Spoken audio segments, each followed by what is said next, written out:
Charles Voss dropped the contract onto the table, like he was feeding scraps to a dog. "Sign it," he said, not even looking at her, "or I'll find someone who will." The room was full of men who expected her to reach for that pen. Men who had spent the last 6 months watching her haul crates, argue with suppliers, drag a failing ranch back from the edge of ruin, and still, not one of them believed she understood what she was holding in her hands. Adeline Mercer picked up the document, read it, every line. Every condition buried in the language that was meant to look like opportunity, but was designed to swallow her whole. Then she set it back down. "No," she said. Voss finally looked at her. And that was the moment everything changed. If you've ever been told you don't belong somewhere, that you're too inexperienced, too young, too quiet, too female to matter, then this story is for you. Stay until the end, because what Adeline did next will stay with you long after it's over.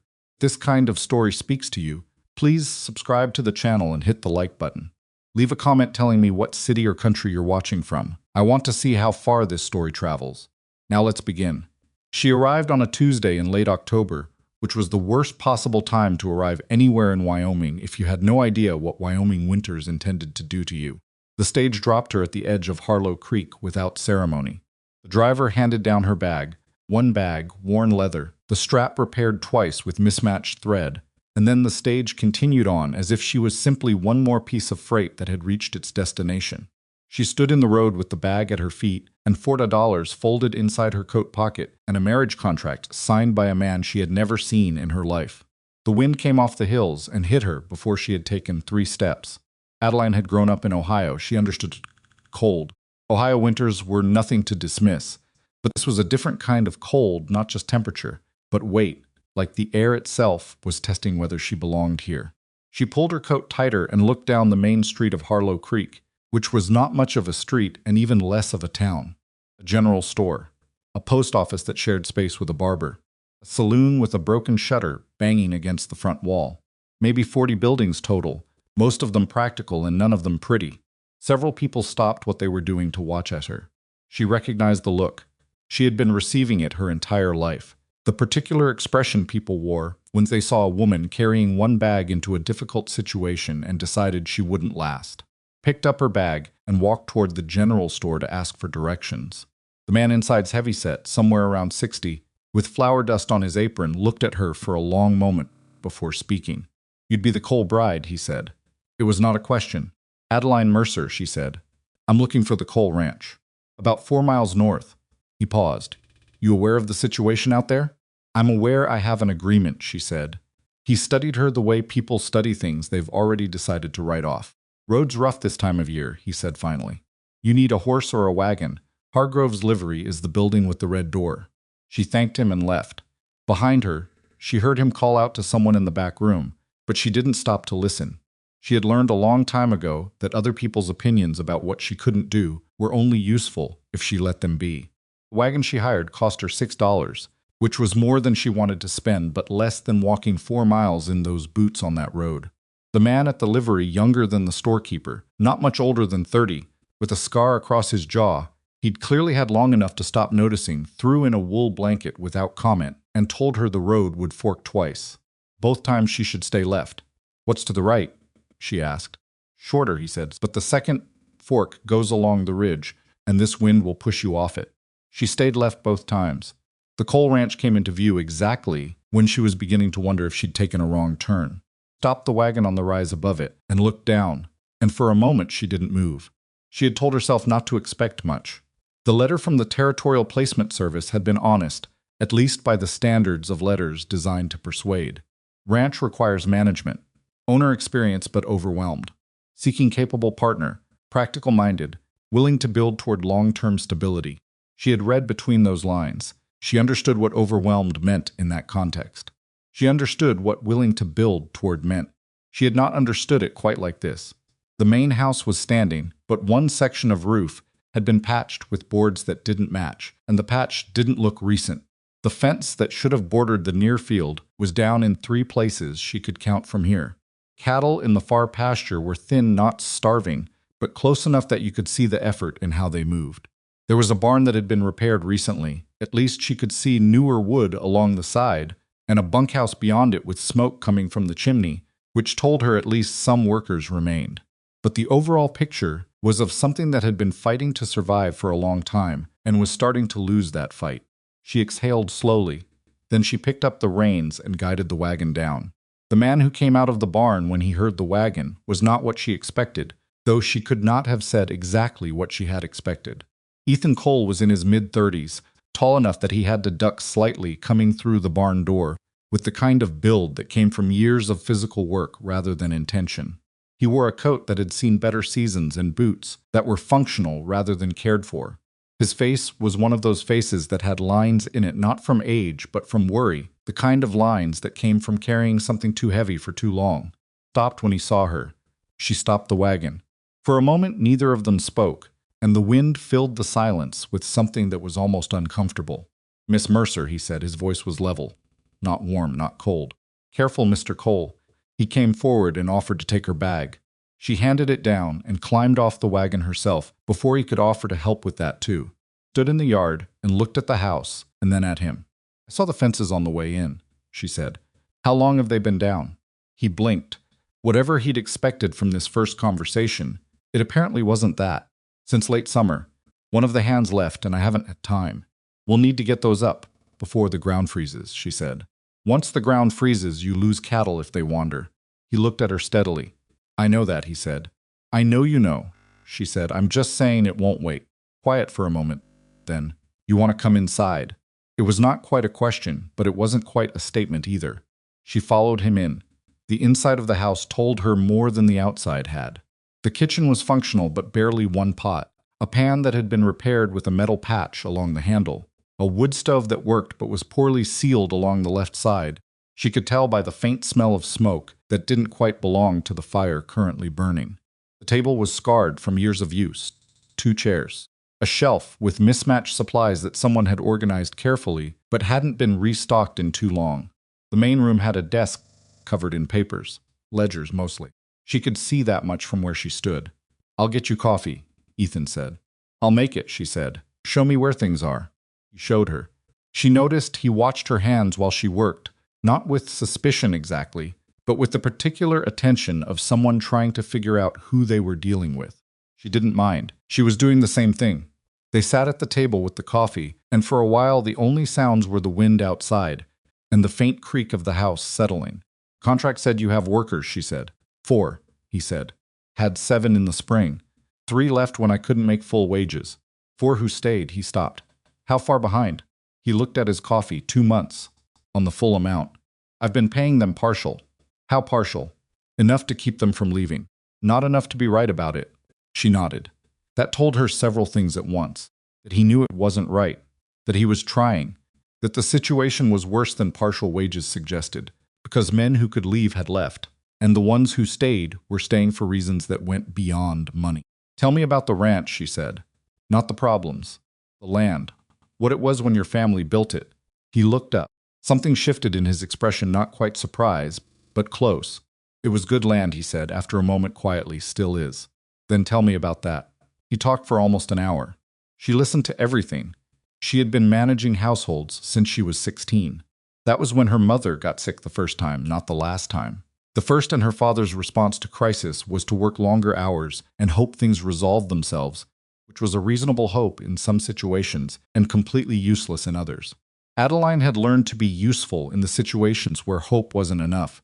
She had learned to read accounts, not because anyone taught her formally, but because she had sat next to her father's records often enough as a child, curious, asking questions he answered, mostly, because ignoring her was more effort.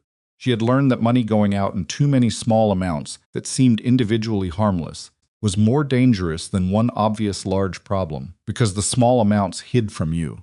She had learned that neglected things cost more to fix than maintained things. She had learned that the most important question to ask when something was failing was not what went wrong, but what stopped being tended to. That night, after Ethan showed her to the room that would be hers, small, clean enough, with a window that faced east and let in the morning light, she sat on the edge of the narrow bed and looked at her bag on the floor and thought about what she'd seen. The land was good. He hadn't been wrong about that, and she'd been watching through every mile of that ride. The debt was real, but not impossible. She had looked at enough of the ledger in that first evening to know it was manageable if income stabilized. Problem wasn't the size of the debt. It was that nothing was generating the income to service it. The workers who remained were loyal for reasons that mattered. That was worth more than most people gave it credit for. The man sitting at that desk until late, surrounded by papers, was not incompetent. He was exhausted and alone, and had been trying to solve a problem that was bigger than one person could manage without help. She understood that last part better than she could explain. She lay down on the bed and pulled the blanket over her and listened to the Wyoming wind doing everything it had promised it would do. And she thought, it's not hopeless. It just looks like it is. There was a difference. She had spent enough years looking at things that were genuinely hopeless. Her mother's last winter, her father's grief, the sequence of small disasters that had preceded her decision to answer a placement advertisement in the back of a territorial newspaper, to know the difference between a thing that was finished and a thing that had simply stopped receiving what it needed to continue. She fell asleep, still thinking about the fences. The first morning, she woke before dawn and went to the kitchen and built the fire back up before anyone else was moving. She took inventory of the supplies, organized but thin, like the cattle, and started calculating.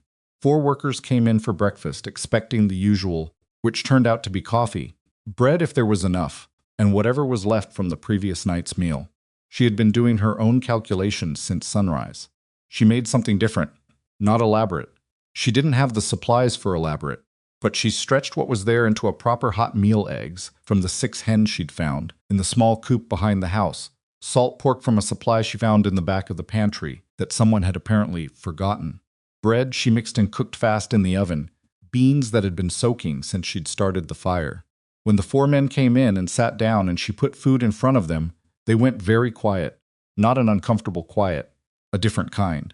One of them, the eldest, maybe 50, with hands that had seen 30 years of ranch work, looked at the plate and then at her. "You didn't have to do all this," he said. "I did," she said. "Can't work on nothing." She poured coffee. "I'm Adeline." "Tell me your names." They told her. She remembered all 4. Ethan came in last. He stopped in the doorway and looked at the table and at the 4 workers eating with an attention she hadn't seen in them the previous evening. His expression did something complicated. She handed him a plate. He sat down and ate without saying much. But before he went back out to work, he stopped near the door and said, quietly so only she could hear, "Thank you." "Start," she said, not dismissively, just honestly. He nodded once and went out. By the end of that first week, she had a list. Not of problems, she'd already cataloged those in her head by the second day. This was a different kind of list. She called it privately the salvageable list. The things that were broken but fixable. The things that were absent but acquirable. The things that existed but were being used wrong. The fences were at the top. She and Ethan and 2 of the workers spent 3 days on the near-field fence before she was satisfied. Her hands blistered on the second day. She didn't mention it. The ledger was second. She asked Ethan if she could look through the full accounts. He hesitated, not from suspicion, she thought, but from something more like shame, the way a person hesitates before showing someone else a mess they've been trying to keep private. She waited him out. He brought her the full records. She spent 2 evenings going through them. What she found was not as bad as his expression had suggested it would be, and not as simple as she'd hoped. The ranch had been selling cattle to 2 buyers. One of them was closer, which was why they'd been using him for the majority of sales over the past 3 years. The closer buyer was also paying nearly 12% below the regional rate. Over 3 years, that difference was not small. It was not dramatic, not the kind of obvious loss that announced itself, but it was steady and it was cumulative, and it had been quietly draining the operation for years without anyone calculating it clearly. She showed it to Ethan. He looked at the figures for a long time. Then he rubbed the side of his face with one hand. "I didn't know the rate had moved," he said. "Who told you what rates were?" she asked. "Harmon," he said. Harmon was the closer buyer. She waited. "Harmon told me what Harmon was paying and what everyone else was paying," he said slowly. "And I believed him. Because checking took time you didn't have," she said. "Yeah, that's going to change," she said. It was the first time she saw something that might have been genuine relief on his face, not happiness. Nothing that simple, but the particular exhale of a person who has been carrying something alone and has just been told they don't have to anymore. The workers' names were Holt, Domingo, Cal, and a younger man they all called Remy, was short for something. He'd apparently stopped telling people years ago. Holt was the eldest, and he'd been on the coal ranch for 11 years, which meant he'd seen it at its best and had chosen to stay through its worst. Domingo was quieter than the others in the best, with the cattle by some margin. Cal had a bad knee from an old injury that he managed carefully and never complained about directly. Remy was 22 and had come to the ranch looking for work 2 summers ago and hadn't had reason to leave yet. She learned all of this in the first week.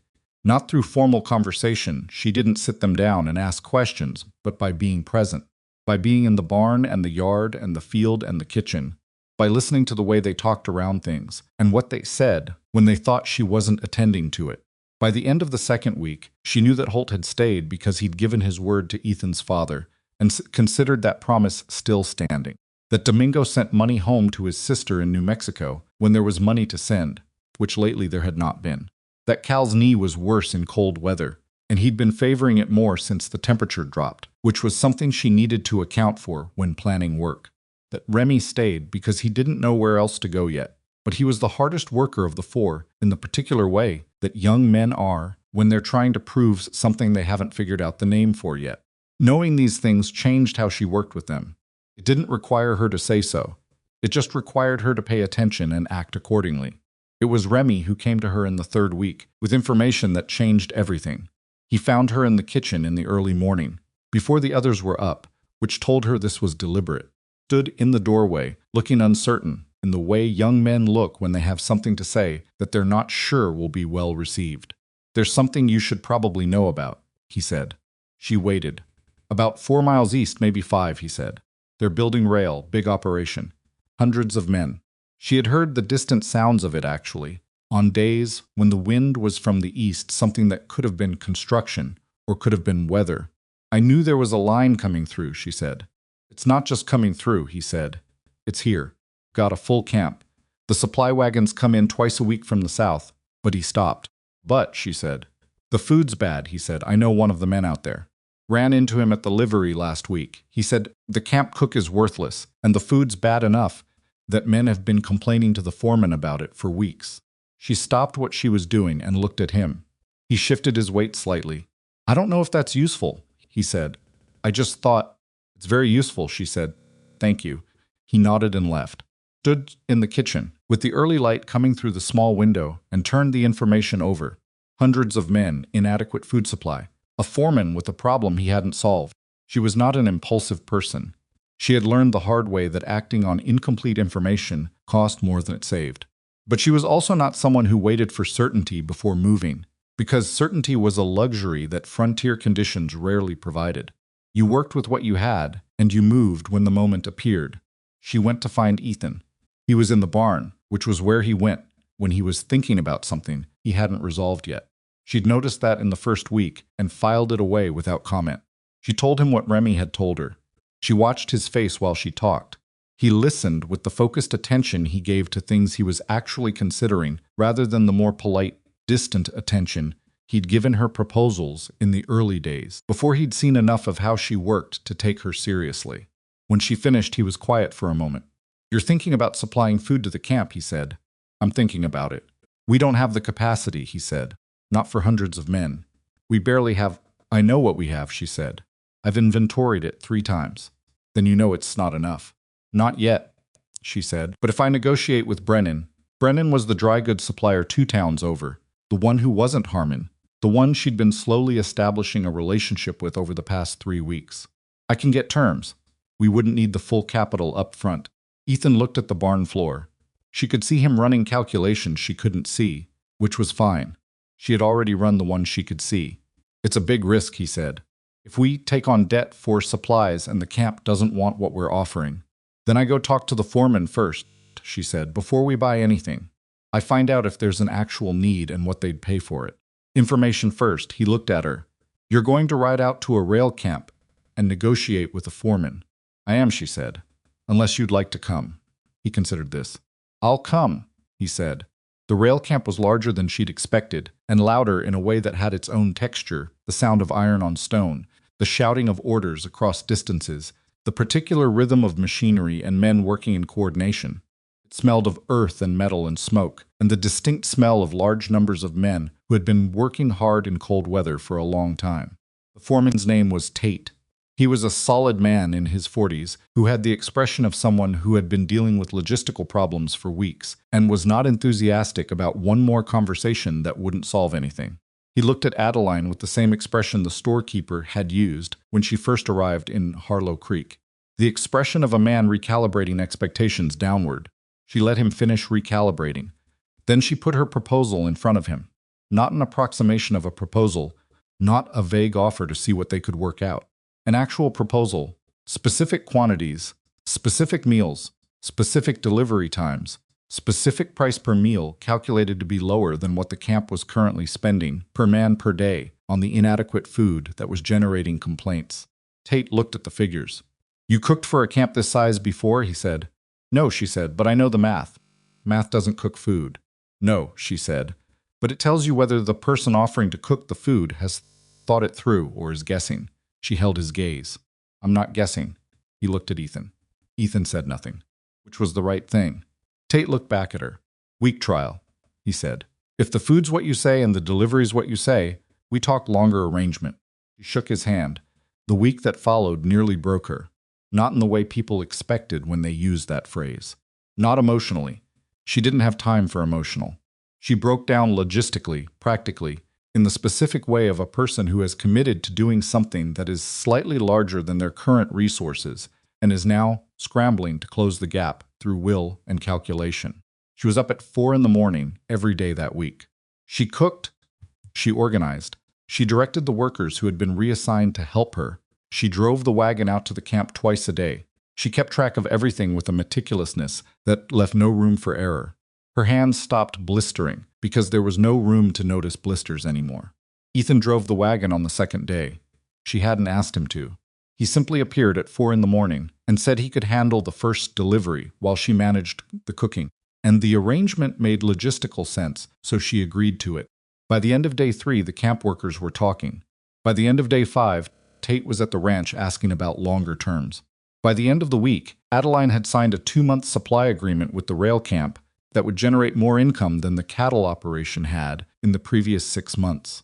She sat at the scarred kitchen table that evening, after everything was done, and felt not triumph. Exactly. Something more practical than triumph. The particular satisfaction of a calculation that had worked when you'd committed to it before you were certain it would. Ethan came in and sat across from her. He looked at the agreement on the table. "I didn't think." "Don't," she said, not harshly. "It worked. That's enough for tonight." He was quiet for a moment. "Then I was going to say, I didn't think to look at that camp as an opportunity. I saw it as something happening to someone else." She looked at him. "That's the part I keep getting wrong," he said.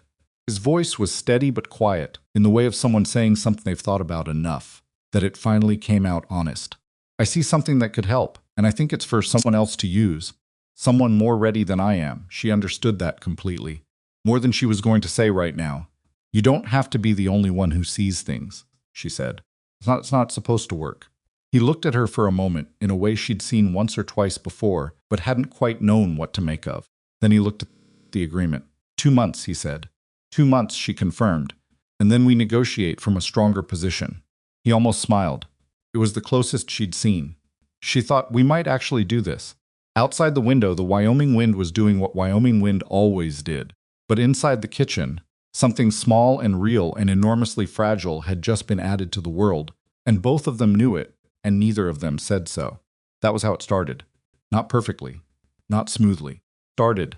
The 2-month agreement with Rail Camp did not make everything easier. It made everything more complicated in ways Adeline had anticipated, and a few ways she hadn't. The first problem appeared on day 9. She had calculated her supply needs based on the quantities she'd used during the trial week, which was reasonable. What she hadn't calculated for was the variation in what Brennan's supply wagon actually delivered versus what she'd ordered.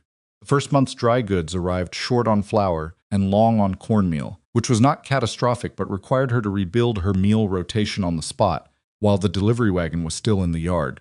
She did it. She didn't enjoy it. The second problem was the kitchen itself.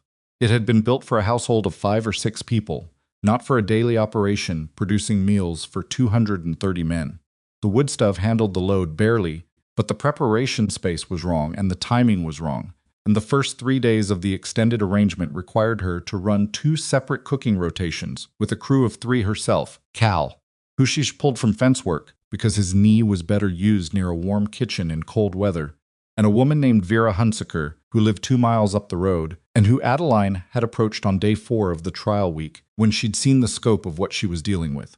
Vera was 51, a widow whose husband had died 3 years back, and she had spent the years since doing washing and mending for the households around Harlow Creek. She had cooked for ranch crews her whole adult life and had the particular efficiency of someone who had been managing large-scale food production with limited resources for so long that the efficiency was no longer something she thought about. It was just how her hands moved. Adeline had knocked on her door on a Tuesday evening after the delivery run, still wearing the flower on her coat, and said, "I have a paying job if you want it. Real wages, not credit." Vera had looked at her for a long moment. "What kind of operation? Rail camp supply. 200 men twice a day. Out of that coal kitchen. For now. I'm expanding the setup." "On what money?" "On the contract money coming in," Adeline said. "First wages come from that. If you want to wait for the first payment to decide, I understand." Vera had looked at her coat again. "You been up since 4? 3:30 today," Adeline admitted. "I'll start tomorrow," Vera said. 5 o'clock. She showed up at 4:45. That was the thing about Vera. She had no patience for being early in a way that was performative, and no patience for being late in any way at all. She arrived when she said she would, and did what needed doing without requiring instruction on the parts that were obvious, which, in Adeline's experience, was rarer than it should have been. The money from the rail camp contract began coming in at the end of the first full month. Not a fortune, not enough to solve every problem at once, but real steady income arriving on a schedule Adeline could plan around.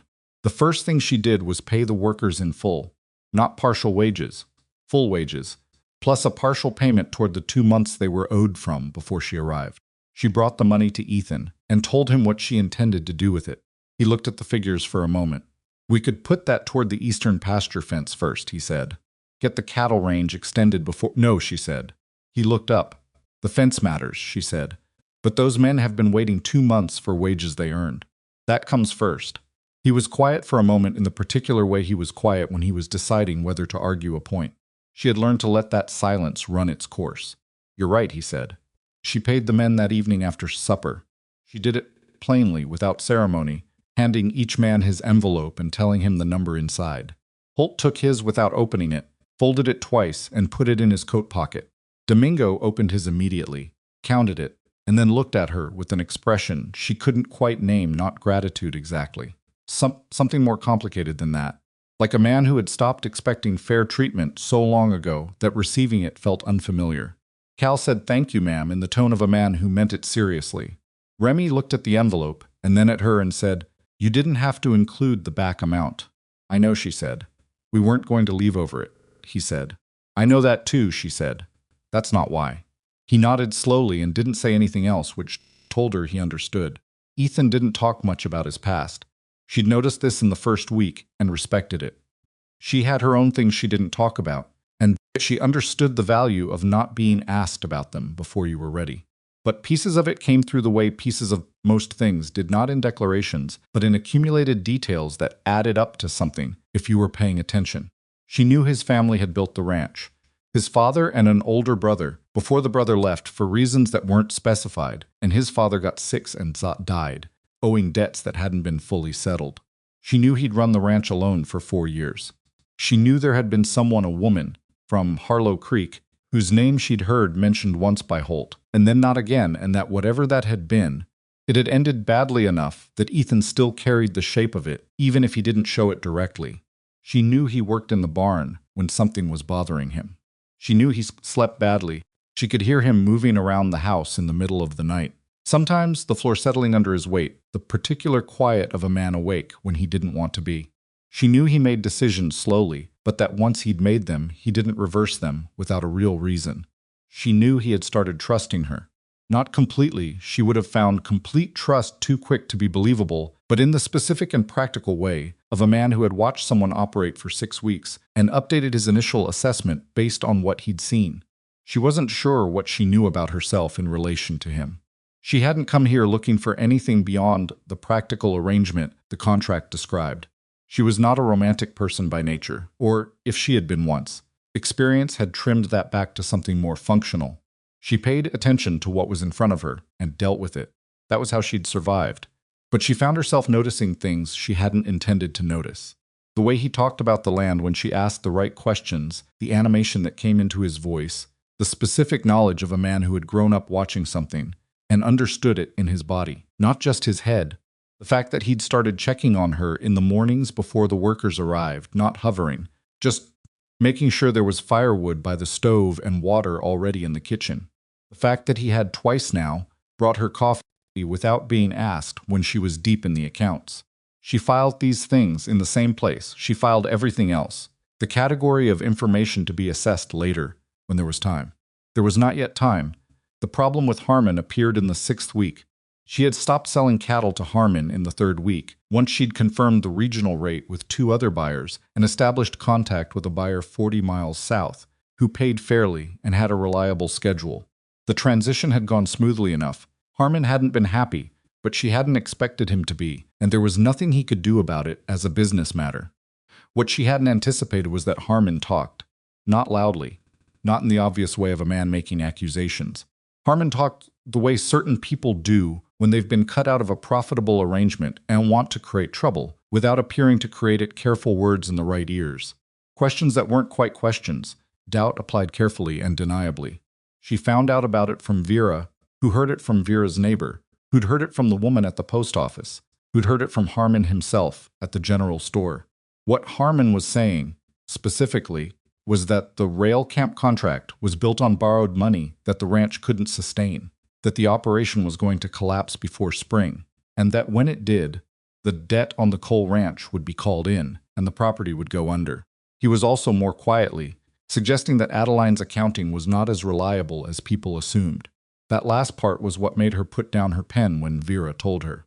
"He's saying you're cooking the books," Vera said, using the phrase plainly because Vera did not soften things. Not loud, not to your face. But he's saying it. Adeline sat with that for a moment. "Who's listening?" she said. "Hard to say yet. He's been careful about who he says it to." Vera refilled her own coffee. But the man at the bank was at the general store when Harmon made his comments. "And your contract for the next 2 months requires the bank to hold the escrow." Adeline understood what that meant. She had 4 days before the contract extension was due for formal processing. If Harmon had planted enough doubt in the bank manager's mind, a man named Aldous, whom she'd met twice, and whose opinion of women in business dealings was legible from 10 feet away, the extension could be held up on technicalities, which would mean missing a delivery schedule, which would mean Tate had grounds to reconsider. Pushed back from the table, "Where does Harmon usually take his afternoon meal?" she said. Vera raised an eyebrow. "The saloon." "Why, I'm not going to talk to Harmon," Adeline said. "I'm going to talk to Aldous." She went to find Ethan. He was where she expected him to be, in the barn, working on the tack that had been in need of attention for weeks. He looked up when she came in. She told him what Vera had told her. He stopped what he was doing, and his face went through something that she recognized, not surprise, but the expression of a man who had seen this particular kind of maneuvering before, and didn't enjoy being reminded that it existed. "Harmon," he said. "Yes." He set down the tack. "I'll talk to him." "No," she said. "Adeline." "If you go talk to Harmon, it confirms that we're worried," she said. "Right now, Harmon is making suggestions to people who are disposed to listen to them.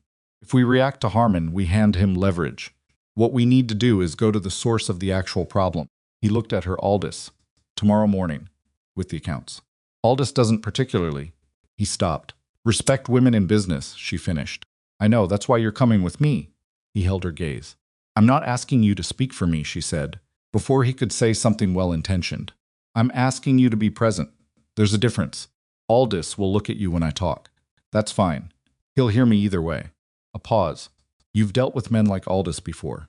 "I've dealt with men like Aldous my whole life," she said. "I'm still here." He looked at her for a moment, with that expression she'd been filing away without naming. "Then 7 o'clock?" "7 o'clock," she said. "I'll have the accounts organized tonight." She went back to the kitchen and started. It was past 10 by the time she finished. She was thorough in a way that left no room for the kind of vague questioning Aldous might attempt. Every figure sourced, every transaction dated, every projection rooted in a number that could be verified. She built the kind of record that didn't just answer questions, it made questions look unnecessary. She went to bed at 11 and lay awake for a while longer than that. Not from worry exactly, but from the low-grade alertness of someone who has identified a problem and committed to a response, and is now running through the contingencies. At some point, she heard Ethan's footsteps in the hall. He was awake too, or had gotten up, she wasn't sure which. The footsteps stopped outside her door for a moment, and then continued on. She didn't know if he'd meant to knock, or if he'd just been passing. She didn't get up to find out. Some things could wait. Aldous had an office in the back of the bank building, which was the most solid structure in Harlow Creek, built with the particular solidity of an institution that wanted to communicate permanence. His desk was large and organized, and he was sitting behind it when they came in, and the look he gave them was the look of a man who had agreed to this meeting because refusing would have been impolite, not because he was genuinely interested. Adeline put the accounts on his desk. She didn't wait for him to invite her to speak. She started talking. She walked him through every figure, every supply cost, every delivery, every payment received from the camp, every projected figure for the next 2 months based on verified rates. She showed him the gap between the incoming revenue and the existing debt service. She showed him the rate at which that gap was being closed. She showed him the reserve she had set aside, not large, but real against supply shortfall. Aldous looked at Ethan twice during this. Ethan said nothing and looked at the accounts. By the third time Aldous looked at Ethan, he had apparently realized that Ethan was not going to provide the alternative authority he was looking for, and he returned his attention to the woman in front of him. When she finished, Aldous sat back in his chair and looked at the documents. "These are thorough," he said. The tone was careful, not admiring, surprised in the way of a man who expected to find something loose and didn't. "Yes," she said. Harmon suggested there were questions about the supply projections. "Harmon hasn't seen our supply projections," she said. "Harmon hasn't seen our accounts at any point. Harmon is a cattle buyer we discontinued working with in our third week because he was paying 12% below regional rate and representing that rate as market standard." She held his gaze. "I suspect you can draw your own conclusions about why he might have concerns about our operation." A pause. "The escrow extension," she said. "Is there a problem with processing it?" Aldous looked at the accounts one more time. "No," he said. "I'll have it processed by Thursday." She gathered the accounts. "Thank you for your time." She stood and Ethan stood, and they walked out. Neither of them said anything until they were outside, and half a block from the bank building, the cold air closing around them. Then Ethan said 12% below regional rate. "For 3 years," she said. He exhaled. Not anger, something past anger. The specific feeling of understanding clearly for the first time how long something had been happening. "How much did that cost us?" "Over the 3 years? Around $400 in lost revenue." She paused. "And that's before you calculate what that money might have been used for. Fixed the roof properly. Extended the south pasture. Kept the 3 workers who left." He was quiet. "It's done," she said. Not dismissively. "We know it now. That's what matters." They walked back toward the livery where they'd left the wagon. The main street of Harlow Creek was doing its morning business around them. The same storekeeper, the same post office, several people whose names she now knew and whose business she understood. 6 weeks ago, this town had looked at her arrival with the settled certainty that she wouldn't last through winter. She was still here. Harmon was not finished. She had expected this, which was why she wasn't surprised when the supply problem appeared in the 7th week. She had placed her order with Brennan's Supply as usual, scheduled for delivery on Thursday. Thursday came, the wagon did not. She sent Remy to find out what had happened. He came back in the early afternoon looking uncomfortable. "Brennan says the order was canceled," he said. She kept her expression neutral. "By whom?" "He says he got a message that the order was being pulled. Thought it came from you." It had not come from her. She had not canceled the order. She also did not say this to Remy in a way that showed how much it concerned her, because showing how much it concerned her would not help anyone. "Go back to Brennan," she said. "Ask him to show you the message. Don't accuse anyone, just ask to see it." Remy went. Adeline did inventory calculations in her head, working out how long she could sustain delivery to the camp on existing supplies. 3 days, maybe 4, if she stretched the rotation. After that, she would be short. She needed to know who had sent that message, and she needed to know it before she ran out of time to act on it. Remy came back with Brennan, which she hadn't expected. Brennan was a compact man in his 50s who ran his supply business with the careful attention of someone who had built it from nothing and did not want to watch it erode. He looked uncomfortable. "The message came through the post," he said. signed with the Cole Ranch name. "Can I see it?" she said. He handed it to her. She read it. The handwriting was not Ethan's, and it was not hers. It was a reasonable approximation of a business cancellation terse, signed Cole Ranch, Harlow Creek, but there were two details that told her it was constructed by someone who didn't know their operation well enough. One was the supply quantities referenced, which were close to what she ordered but not exact. The other was the phrasing around delivery terms, which reflected outdated arrangements she'd revised in week 4. Someone had seen an old order or had partial information about their supply chain. Someone with access to that kind of information. "This is fraudulent," she said to Brennan. "I didn't send this. Ethan Cole didn't send this. We need to place the original order. As soon as possible, can you deliver by Saturday if I pay the additional delivery cost?" Brennan looked at the letter and then at her. "Who sent it?" he said. "I have a reasonable guess," she said, "but I need the supplies before I deal with that." Saturday said. "I can do Saturday." She shook his hand and he left. Then she turned and found Ethan standing in the yard behind her. He'd come out of the house at some point during the conversation. "Harmon," he said. "I think so," she said, "but I need to be certain before I say it anywhere that matters." "How are you going to be certain?" "I'm going to find out who at the post office processed that letter," she said. "And then I'm going to find out who brought it in." Postmistress was a woman named Mrs. Garrett, who was also the barber's wife, and managed the post office with the efficient authority of someone who took the responsibility of handling other people's correspondence seriously. She was not naturally forthcoming with private business, which Adeline respected. She went to see Mrs. Garrett not at the post office, but at the house, in the evening, and she brought a jar of preserved peaches she'd put up the week before, which was a gesture rather than a bribe. She made the distinction clear to herself, though she understood the line was not always obvious to observers. They talked for 20 minutes about things that were not the letter before Adeline brought it up. "I have a concern about a piece of mail that went out from Harlow Creek recently," she said. "Sent in the Cole Ranch name. I didn't send it, and neither did Mr. Cole." Mrs. Garrett's expression shifted into the careful neutrality of a woman weighing responsibilities. "Process what comes in," she said. "I know," Adeline said. "I'm not asking you to do anything that isn't appropriate. I'm asking if you remember seeing it, because if you do, it would help me know whether this is something that happened here or somewhere else." Pause. "A man brought a letter in," Mrs. Garrett said slowly. "About a week ago. Not a man I recognized. Paid postage left. I don't have a description I could swear to in any official way." "Heavy set?" Adeline said. "About 50? Mrs. Garrett looked at her. "I wouldn't know anything about that," she said, which was confirmation enough. She brought everything to Ethan that night. The letter, the conversation with Brennan, what Mrs. Garrett had and hadn't said. She laid it out the way she'd learned to lay out everything clearly, completely, without editorializing more than was useful. Ethan listened to all of it. When she finished, he was quiet for a while. Not the calculating quiet of someone building a plan. Something more tired than that. "He's been around a long time," he said. "Harmon. My father did business with him, I know. He was one of the few buyers who kept dealing with us when things got bad," Ethan said. "I thought he stopped. I thought he was helping." She didn't say what she was thinking, which was that Harmon had been doing the opposite of helping. That the reason Harmon had stayed when other buyers left was because staying gave him leverage, and because a ranch in trouble was easier to underpay. That Harmon's consistency during the hard years had been investment, not generosity. That Ethan had been lonely and carrying too much, and in that condition people often misread persistence for loyalty. She didn't say any of that.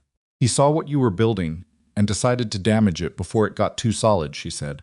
"That part was true and useful without being cruel. Question is what we do about it." Ethan looked at the forged letter on the table. "What do we do about it?" "We don't go to him directly," she said. "Not yet. We get the supplies in.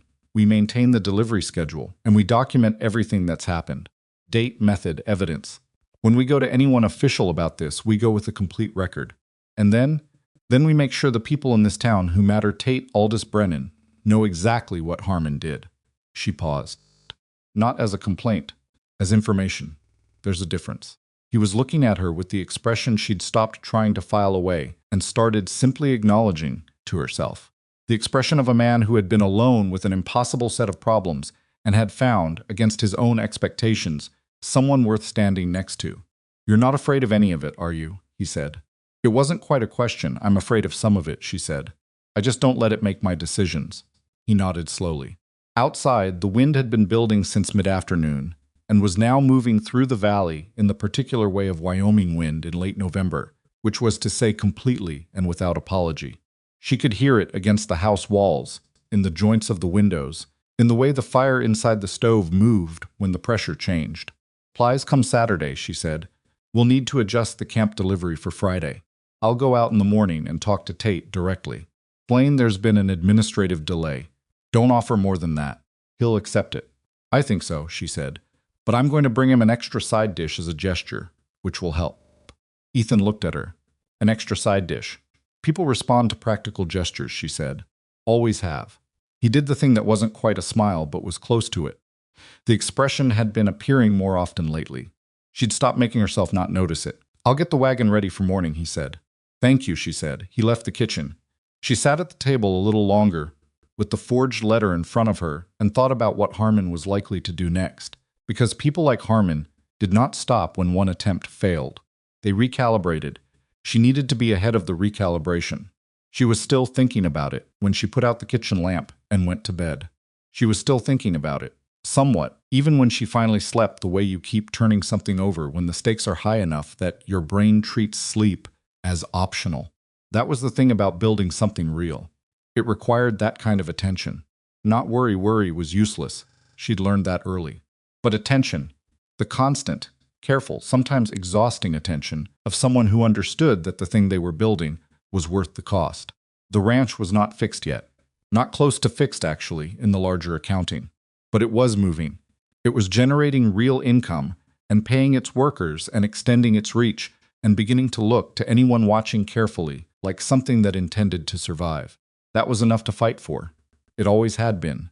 The Saturday supplies arrived late in the afternoon, which was not ideal, but they arrived. Brennan came himself rather than sending the wagon with a driver, which told her that he understood the situation had edges he didn't want to leave unmonitored. She appreciated that without saying so directly. They unloaded in the last of the afternoon light, all 5 of them working Adeline, Vera, Remy, Cal, and Ethan, and by the time the wagon was empty, and Brennan had headed back south, kitchen was restocked, and the camp delivery for Sunday was already being prepped, and there was something in the yard, in the particular feeling of the 5 of them standing in the cold, after a hard few days, that was not celebration exactly, but was adjacent to it. Holt came out of the bunkhouse and looked at the stock kitchen through the open door. "We good?" he said. "We're good," Adeline said. He nodded, satisfied, and went back inside. Vera started on Sunday's prep without being asked.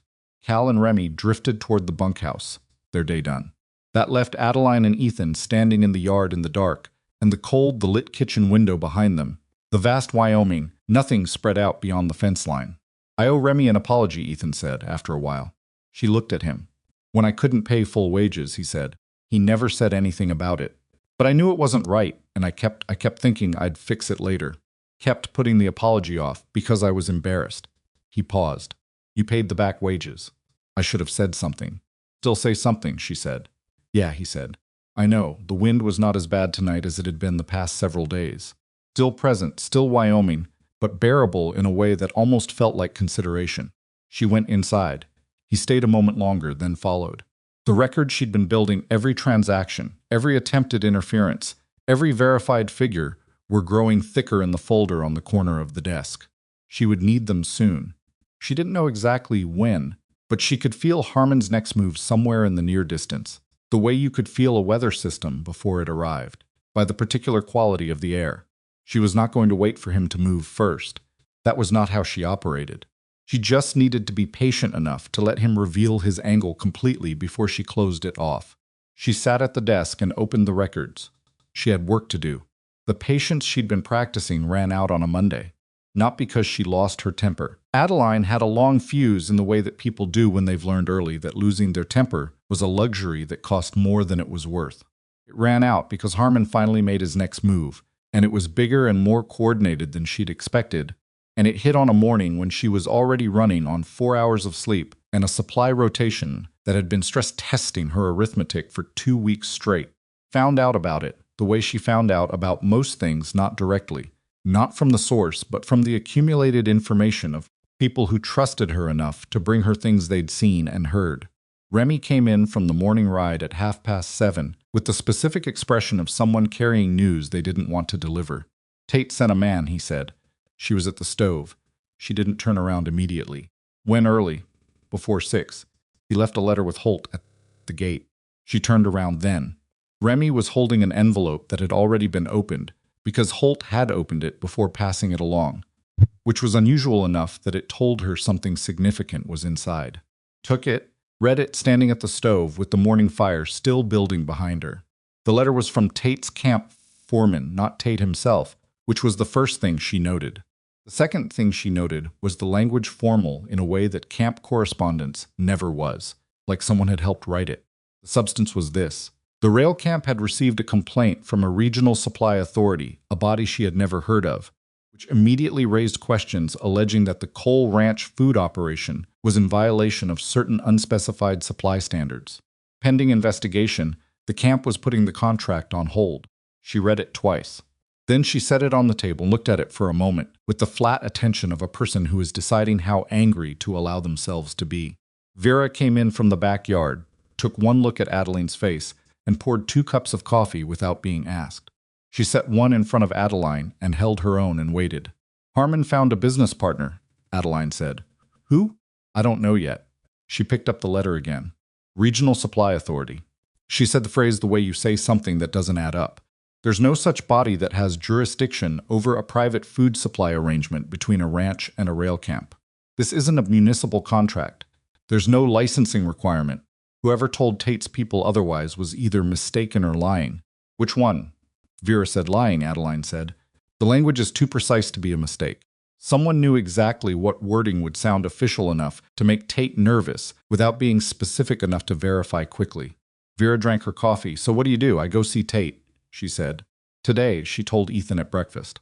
He read the letter, and the expression that crossed his face moved through several stages, the first being recognition, the second being the particular anger of a man who has seen this kind of thing before, but hoped not to see it again, and the third being a controlled steadiness that told her he'd made a decision about how to handle his anger before it finished forming. I'll come with you, he said. She had expected this argument, and had already decided not to have it. Yes, she said. He looked up.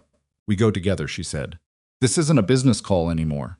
This is someone trying to break something we both built. Folded the letter carefully and put it down. Do you know who helped Harmon write this? Not yet, she said. But Harmon doesn't write like this. He's a buyer, not a lawyer. Somebody coached him. Voss, Ethan said. She had been thinking the same word since she read the letter the second time, but she hadn't said it aloud because saying it changed things. Charles Voss was not a man like Harmon, not a local businessman with a local grievance. Charles Voss was the regional representative of the Northern Pacific Supply Interests, a man who had arrived in the Wyoming Territory 6 months ago and had already made himself known in 3 counties as someone who understood how to acquire things by making the path to ownership complicated for whoever currently held them.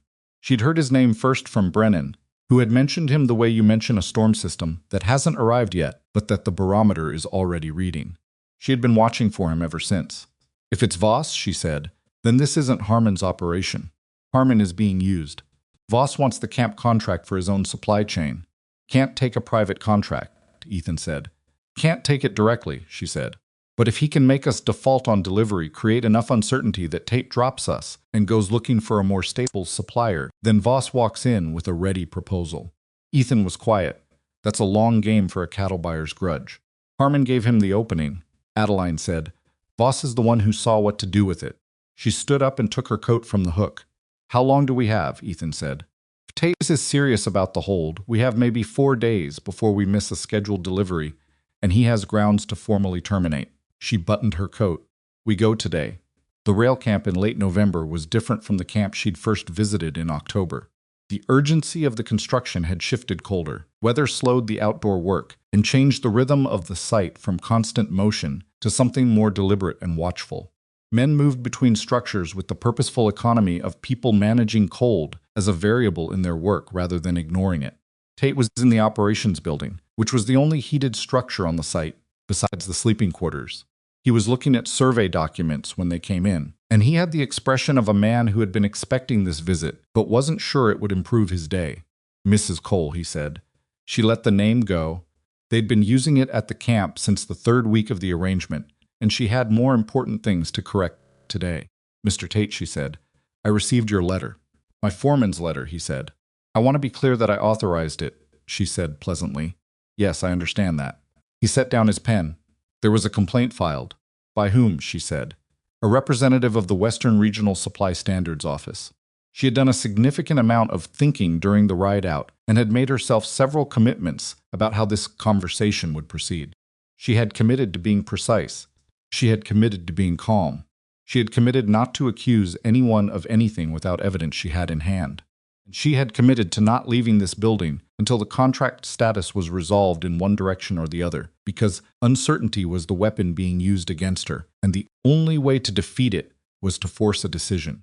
Mr. Tate, she said, there is no Western Regional Supply Standards Office with jurisdiction over a private supply arrangement between a ranch and a privately operated construction camp. The arrangement we have is a private business contract.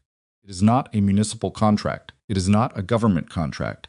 And it is not subject to any regional licensing authority because no such authority exists in this territory for this category of arrangement. Tate looked at her. I'd encourage you to verify that, she said. You can send to the territorial offices in Cheyenne. It will take 3 days and they will confirm what I've told you. She set the folder she'd brought on his desk. In the meantime, here are our supply records for the full term of our arrangement. Every delivery, every quantity, every verified receipt. There are specific violations of specific supply standards that have been alleged. I would like to see them in writing, because right now what I have is a letter that mentions a complaint without specifying what the complaint is. She let that sit. Tate looked at the folder. He opened it. He was not a man who made quick decisions, which she had already noted and was now relying on, because a man who didn't make quick decisions also didn't make poorly considered ones once he'd had time to think. You're telling me this complaint is fabricated, he said. I'm telling you it can't be verified, because it isn't specific, she said. I'm asking you to verify it, that's all. Ethan had not said a word since they'd walked in. She was aware of him standing slightly behind her, which was where she'd positioned him present, but not intervening, which required a specific kind of restraint that she appreciated. Tate closed the folder, looked at her, looked at Ethan briefly, and then back at her. I'll need until Thursday, he said. That's our next delivery date, she said. I know, he said. I'm not canceling the contract. I'm putting it on inquiry status until Thursday. If what you're saying checks out, it will, she said. Then we continue. If it doesn't, we have a different conversation. Picked up the folder. I'll expect to hear from you Thursday morning, before the delivery. Turned and walked out. Ethan followed. They were 50 yards from the operations building before Ethan spoke. You said the records were complete, he said. Were they complete? Completely complete, she said. And the regional authority thing, you were certain? 95% certain, she said. But I knew he wouldn't be able to verify a contradiction before Thursday. And 95% delivered with complete certainty is functionally the same as certainty in that kind of room. Quiet for a moment. And the 5%? If I was wrong, we'd have found out and dealt with it, she said.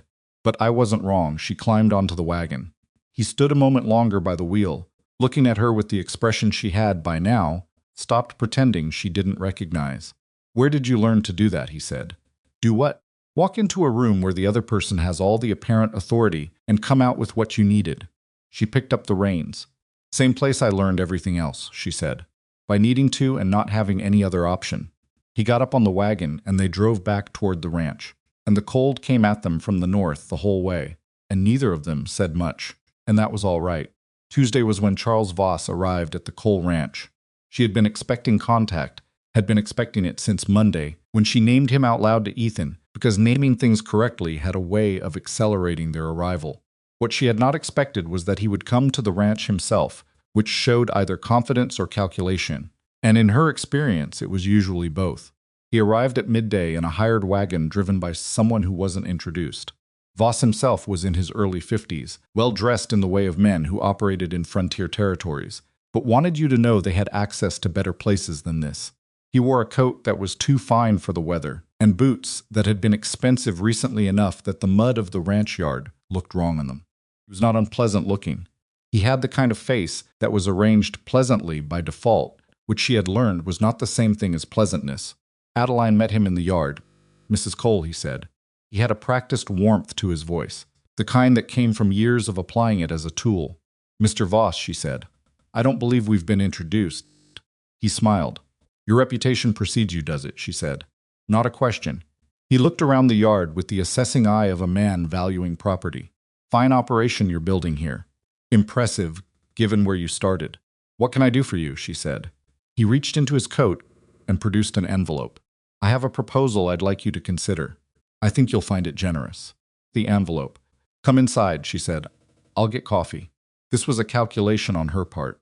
Meeting Voss outside in the yard was a position of power, her yard, her ground, her terms of movement, but it gave her no time to read what was in the envelope before having to respond to whatever he said about it.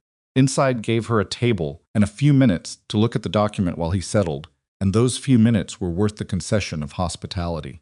Called into the kitchen for Vera to put coffee on, which was also a calculation. Vera had the hearing and memory of a woman who understood that information was useful, and having a witness to any conversation with Voss was a straightforward precaution.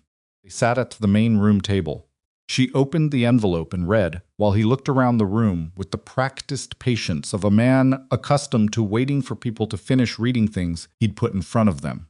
She read it twice, not because she hadn't understood it the first time, but because she wanted to be certain she'd identified every layer. The proposal was on its surface generous. Voss was offering a formal supply partnership with the Northern Pacific Rail interests, not just Tate's local camp, but the full regional operation, which was 4 camps over 200 miles of expanding rail line. The income it represented was substantially more than what the coal ranch was currently generating. Payment terms looked fair. The duration was 5 years. She got to page 4 and found what she was looking for. The exclusivity clause. Written in the kind of language that rewarded multiple readings on the first pass, it looked like standard partnership language. On the third pass, it was clear that the clause required the coal ranch to sell all food production exclusively through Voss's distribution network, at prices set by that network, with any additional customers requiring written approval from the network director, which was Voss. The pricing mechanism on page 6 set those rates at 15% below current market, locked for the first 3 years, with adjustment at Voss's discretion in years 4 and 5. Page 8 contained a default provision. If the ranch failed to meet production quotas that were defined on page 9 at levels she quickly calculated were approximately 30% higher than their current maximum capacity Voss's. Company had right of first refusal on ranch assets. Closed the document. Vera brought coffee. Voss accepted his with a pleasant smile and a thank you that was genuine enough to be practiced. Adeline put her hands flat on the table and looked at him. "Tell me about the complaint you filed with the Fictional to Supply Authority," she said. A pause. "Small controlled. I'm not sure what you mean." "The Western Regional Supply Standards Office," she said. "The one that filed a complaint against our operation last week. The one that doesn't exist as a legal body with any jurisdiction over private contracts in this territory." He looked at her with the expression of a man deciding which version of himself to present. Pleasant version or the direct version.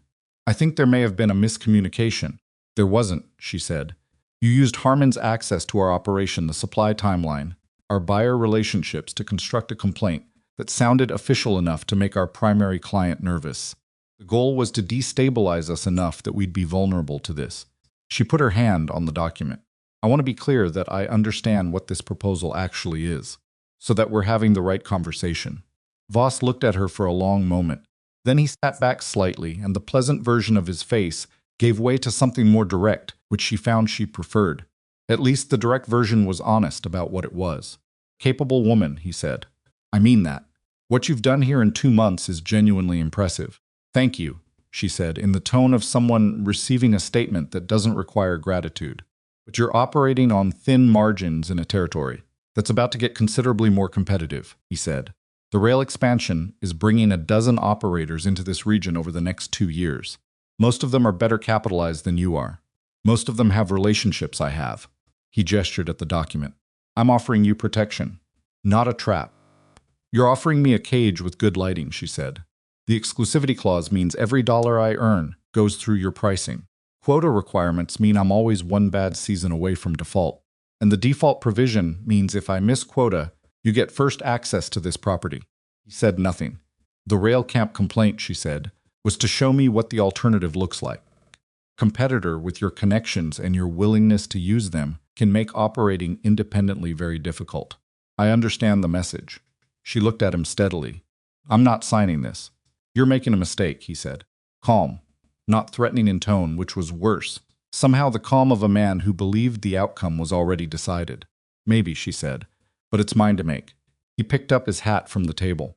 Complaint with Tate's camp can be resolved or extended, he said. That's a practical matter you should consider. Thursday, she said. Tate has until Thursday. I'm not worried about Thursday. Good. When you change your mind, the proposal stands for 60 days. I won't change my mind, she said, but I appreciate the timeline. She walked him to the door. He climbed on his wagon and left, and she stood in the yard watching the wagon until it was gone, and then she stayed in the yard for a moment longer doing something she rarely permitted herself, which was standing still without a task. The wind was down today.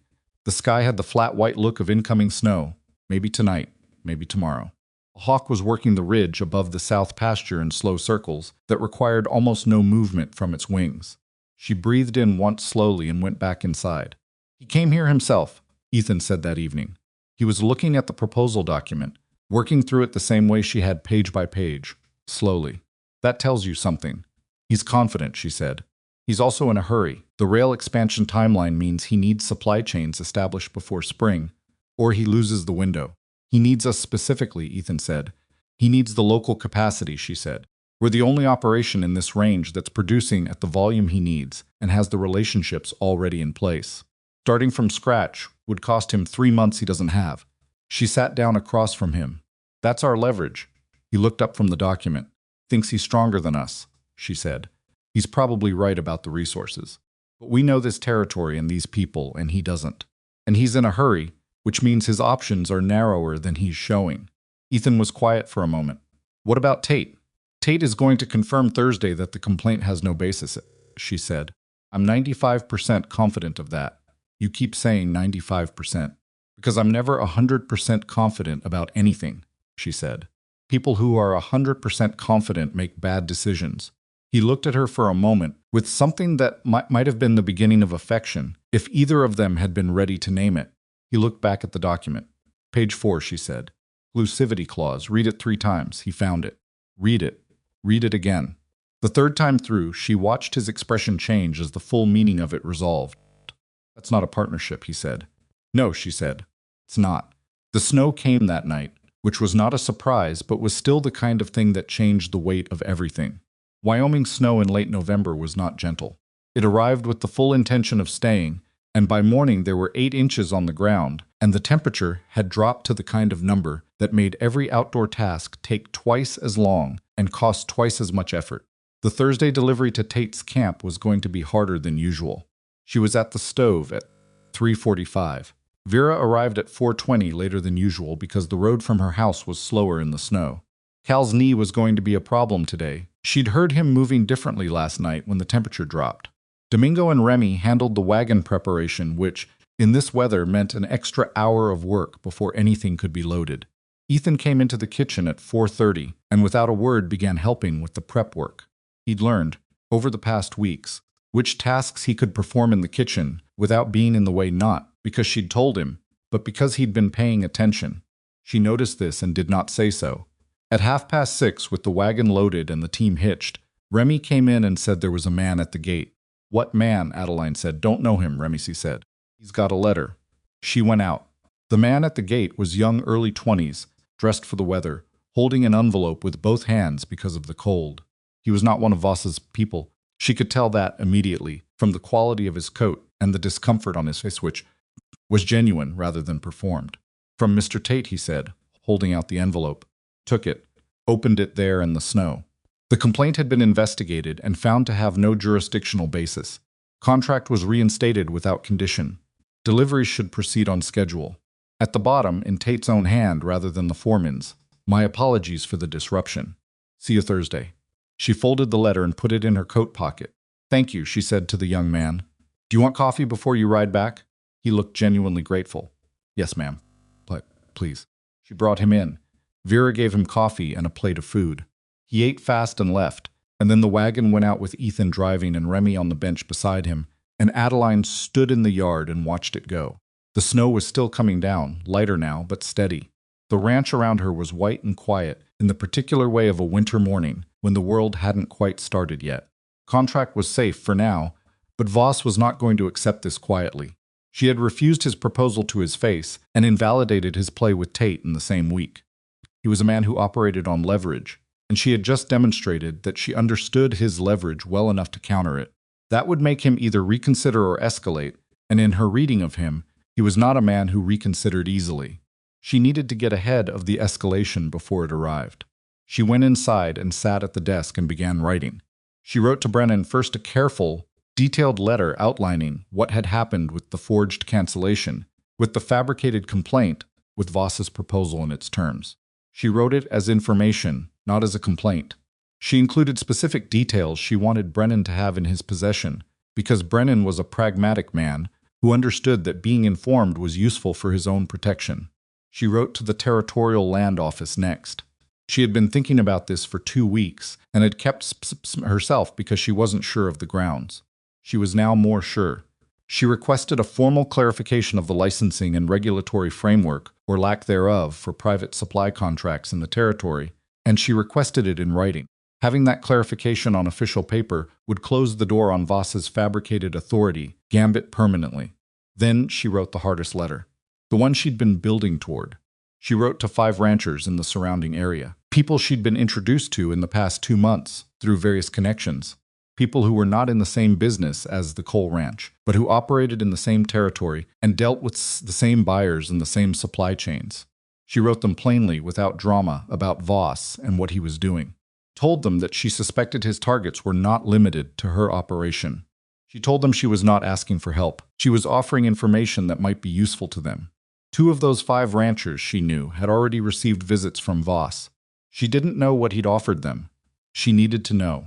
She sealed all 7 letters and gave them to Remy to take to the post office on his way back from the camp. Then she went back to the kitchen and made breakfast, because it was that kind of morning, the kind where the biggest strategic moves happened before 7, and the practical work of keeping the operation running continued regardless. Holt found her in the kitchen at 9. He was not a man who initiated conversation without reason.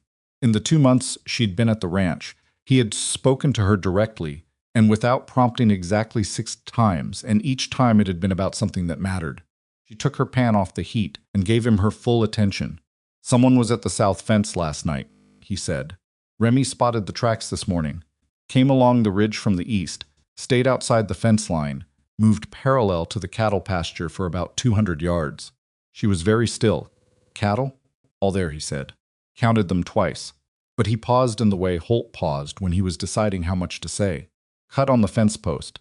South gate. Not deep enough to damage. But it was made intentional, a mark. Someone marking the fence. When would they have been there?' she said. 'Between midnight and 4, he said. Snow was coming down. Tracks were mostly covered, but not all the way. Thought about this carefully. 'Did you tell Ethan?' 'Coming to you first,' he said. In a tone that was not disrespectful of Ethan Holt, was deeply respectful of Ethan. She knew that, but that acknowledged something he'd decided was true about who ran what on this property. 'Tell him now,' she said, 'and have Cal check the north fence this afternoon. I want to know if there are marks anywhere else.' Holt nodded and left. She stood in the kitchen for a moment. This was Voss escalating. Not Harmon. Harmon didn't have the nerve for this kind of thing. And more practically, Harmon didn't know the fence layout well enough to target the south gate specifically, which was the entry point closest to the cattle pasture. Someone had been watching the property long enough to know its geography. She felt something she rarely permitted herself to feel in full, which was fear, not the immobilizing kind, but the functional kind, the kind that sharpened attention. Cattle were here. Her workers were here. Ethan was here. The operation she had spent 2 months building from the wreckage of someone else's despair was here, and a man in an expensive coat had decided that her refusal of his proposal required a demonstration of consequences. Picked her pan back up. She finished making breakfast. And then she sat at the table and thought very carefully about what Charles Voss valued most, because that was always the question, not what someone was doing, but what they were protecting, what they were afraid of losing. A man's real vulnerability was always in what mattered to him. Voss was in a hurry. She'd established that. He was building supply chains for a railroad expansion that was happening on a schedule he didn't control. His authority came from the rail interests above him, which meant his position depended on delivering results on their timeline. If his methods became visible, if what he was doing to acquire supply arrangements in this territory became known to his employers, that was a different kind of vulnerability. She needed to know who Voss's employers were and what they valued. She pulled a fresh sheet of paper toward her. There was more writing to do. Ethan came back from the south fence at noon with the same expression he'd worn the morning. She showed him the forged letter from Brennan's, the expression of a man who had run out of patience for being maneuvered against. "He's marking the fence," Ethan said. "Testing whether we're watching." "We're watching," she said. "I know. But this is—" he stopped. "This is different from the letter. Coming onto the property at night." "Near the property," she said. He stood outside the fence line. "That won't hold," he said. "If he's willing to do that, the next step." "I know what the next step is," she said. They were in the main room. The fire was going. Outside, the snow was still settled, and the afternoon light was coming in low and white through the windows. It was the kind of quiet that felt tense rather than peaceful. "I need you to do something," she said, "and I need you to trust that I understand what I'm asking." He looked at her.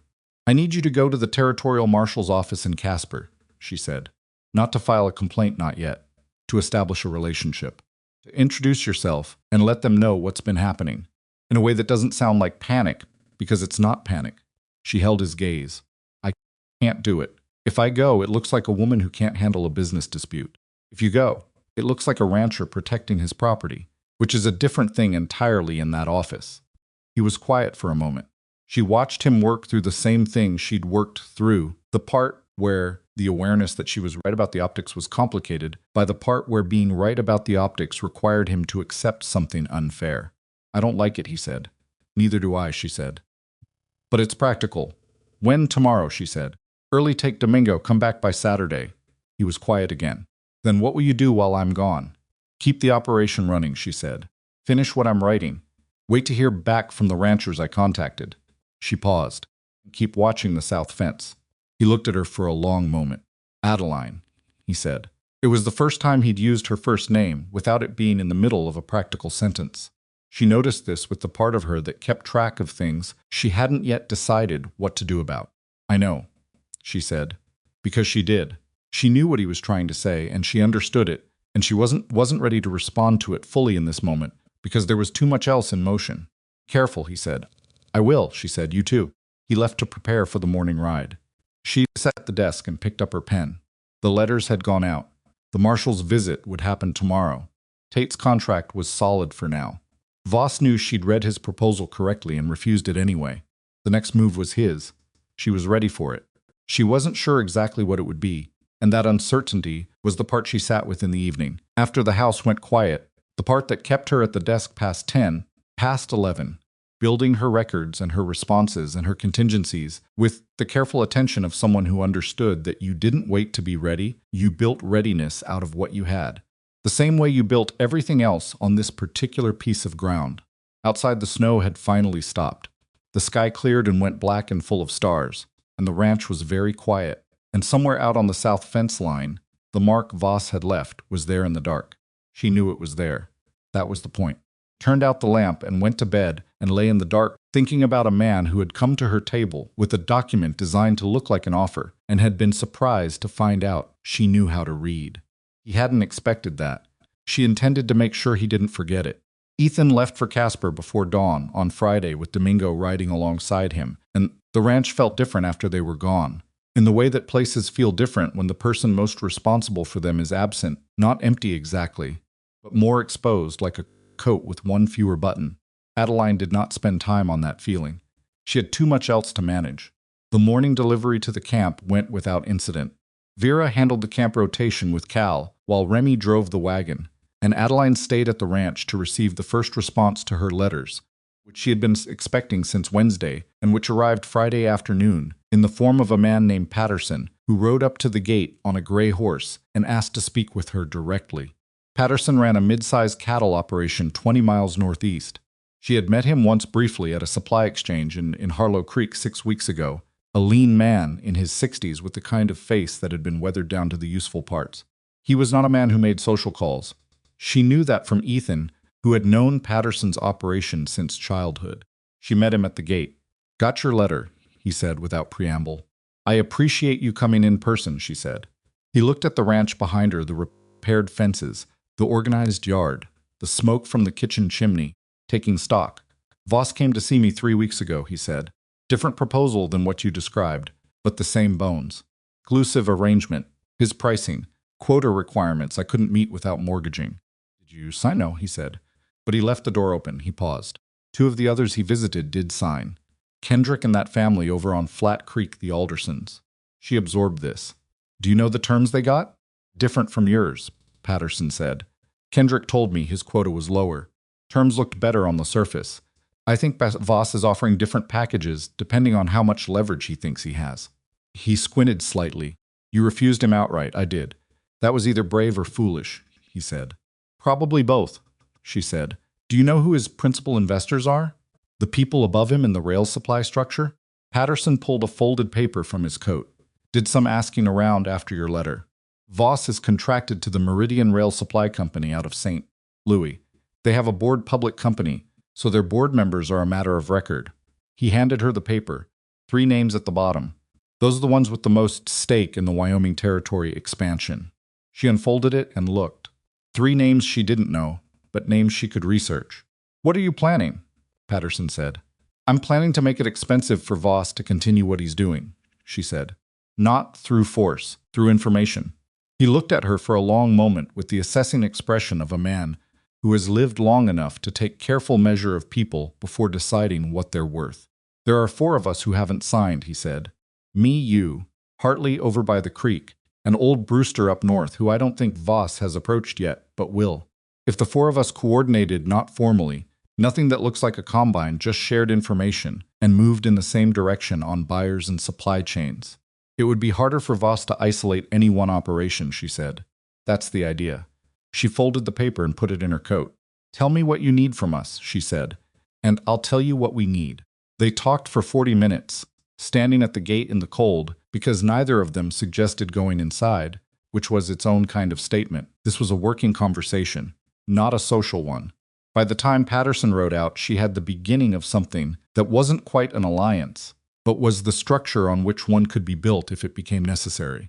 She went back to the kitchen and added the 3 names from Patterson's paper to her records folder, which had grown thick enough that she'd moved it from the corner of the desk to a separate shelf. Cattle problem appeared Saturday morning.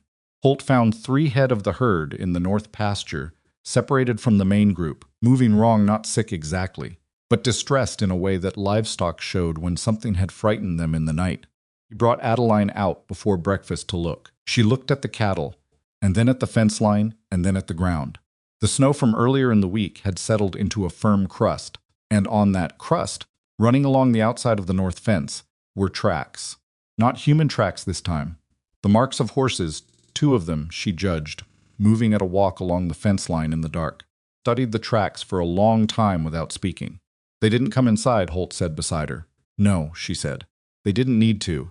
They rode the fence line close enough to disturb the herd. That's enough. Enough for what? To show us they can, she said. Same as the mark on the south gate.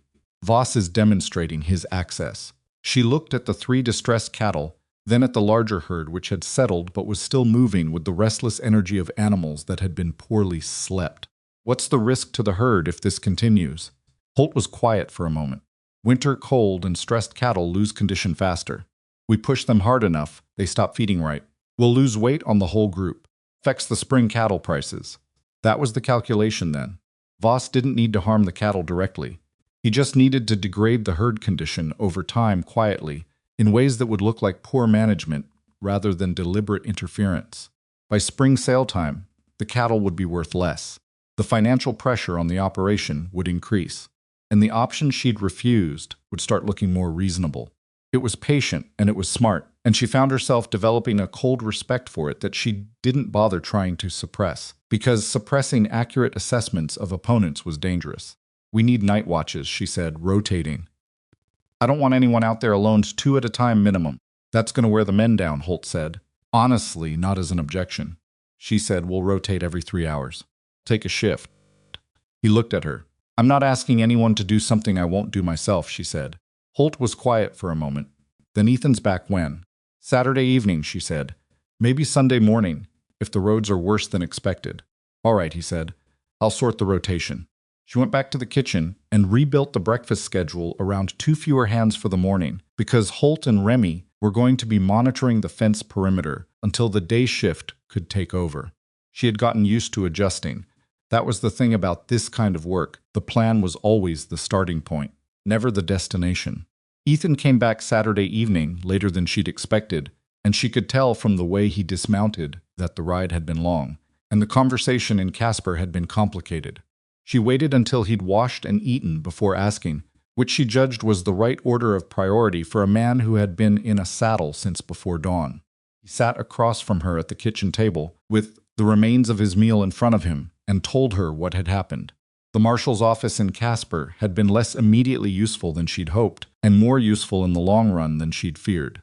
The deputy marshal he'd spoken with, a man named Greer, experienced and unhurried, had listened to the full account of the forged letter, the fabricated supply authority complaint, and the fence activity. He had not dismissed any of it.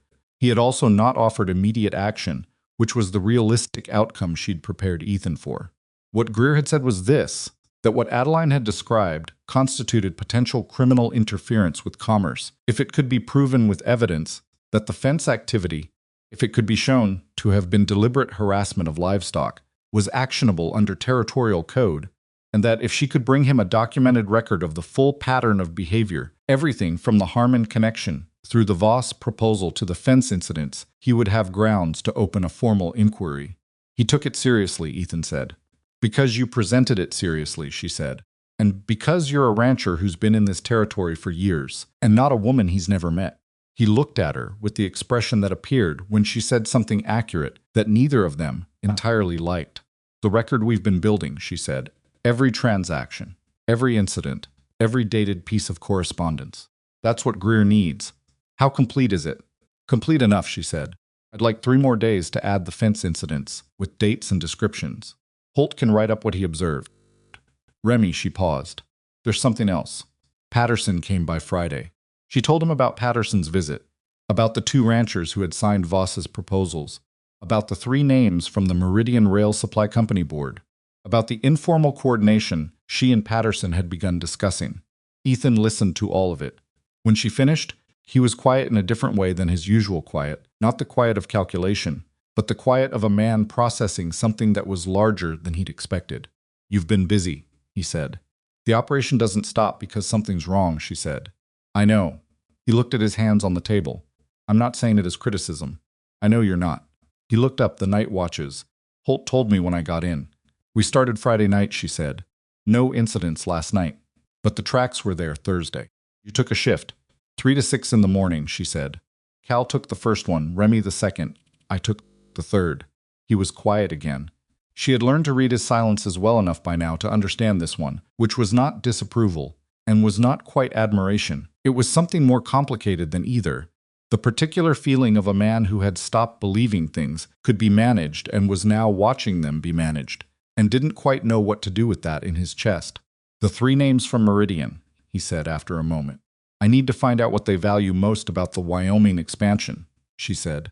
If Voss's methods become visible to his board, the fabricated authority, the fence harassment, the forged letter that's a liability for a public company.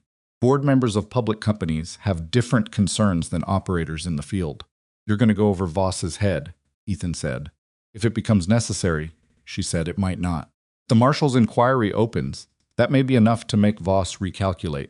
She picked up her coffee, which had gone cold. But I want the option. He looked at her for a long moment. When I brought you home from the stage, he said slowly, I thought I don't know what I thought. That you'd see the ranch and leave on the next stage going east. Or that you'd stay and I'd have to manage everything still, just with someone else in the house. He stopped. The honesty of it seemed to cost him something. I didn't think you'd be... You didn't think I'd be what? She said quietly. This, he said. And he said it simply, without ornamentation, which was how Ethan Cole said the things he meant most seriously. She held his gaze. This was the moment she had been filing away in the category of things to address when there is time. She was aware that this was the 3rd or 4th time that moment had presented itself, and that she had redirected it each time for practical reasons that were also, if she was being honest, with herself protective ones. She had been hurt before.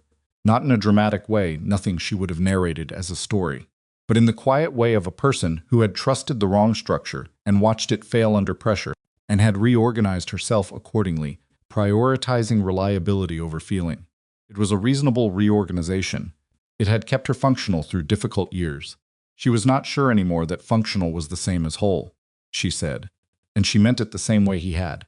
Kitchen was warm and quiet. Outside, one of the night watch was making his round. She could hear the faint crunch of boots on snow, the particular measured pace of a man on a patrol route. Get some sleep, she said. You've been riding since before dawn. You should sleep too. Soon, she said. He went. She sat at the table a little longer, not doing anything in particular, which was unusual enough for her that she noticed it. She was just sitting in the warmth with her cold coffee and the sound of the wind outside, and the sound of the man she had not yet found the right words for moving through the house above her. She let herself have that for a few minutes. Then she went back to the records. The response from the Territorial Land Office arrived Monday, which was faster than she'd expected and suggested someone there had taken her inquiry seriously.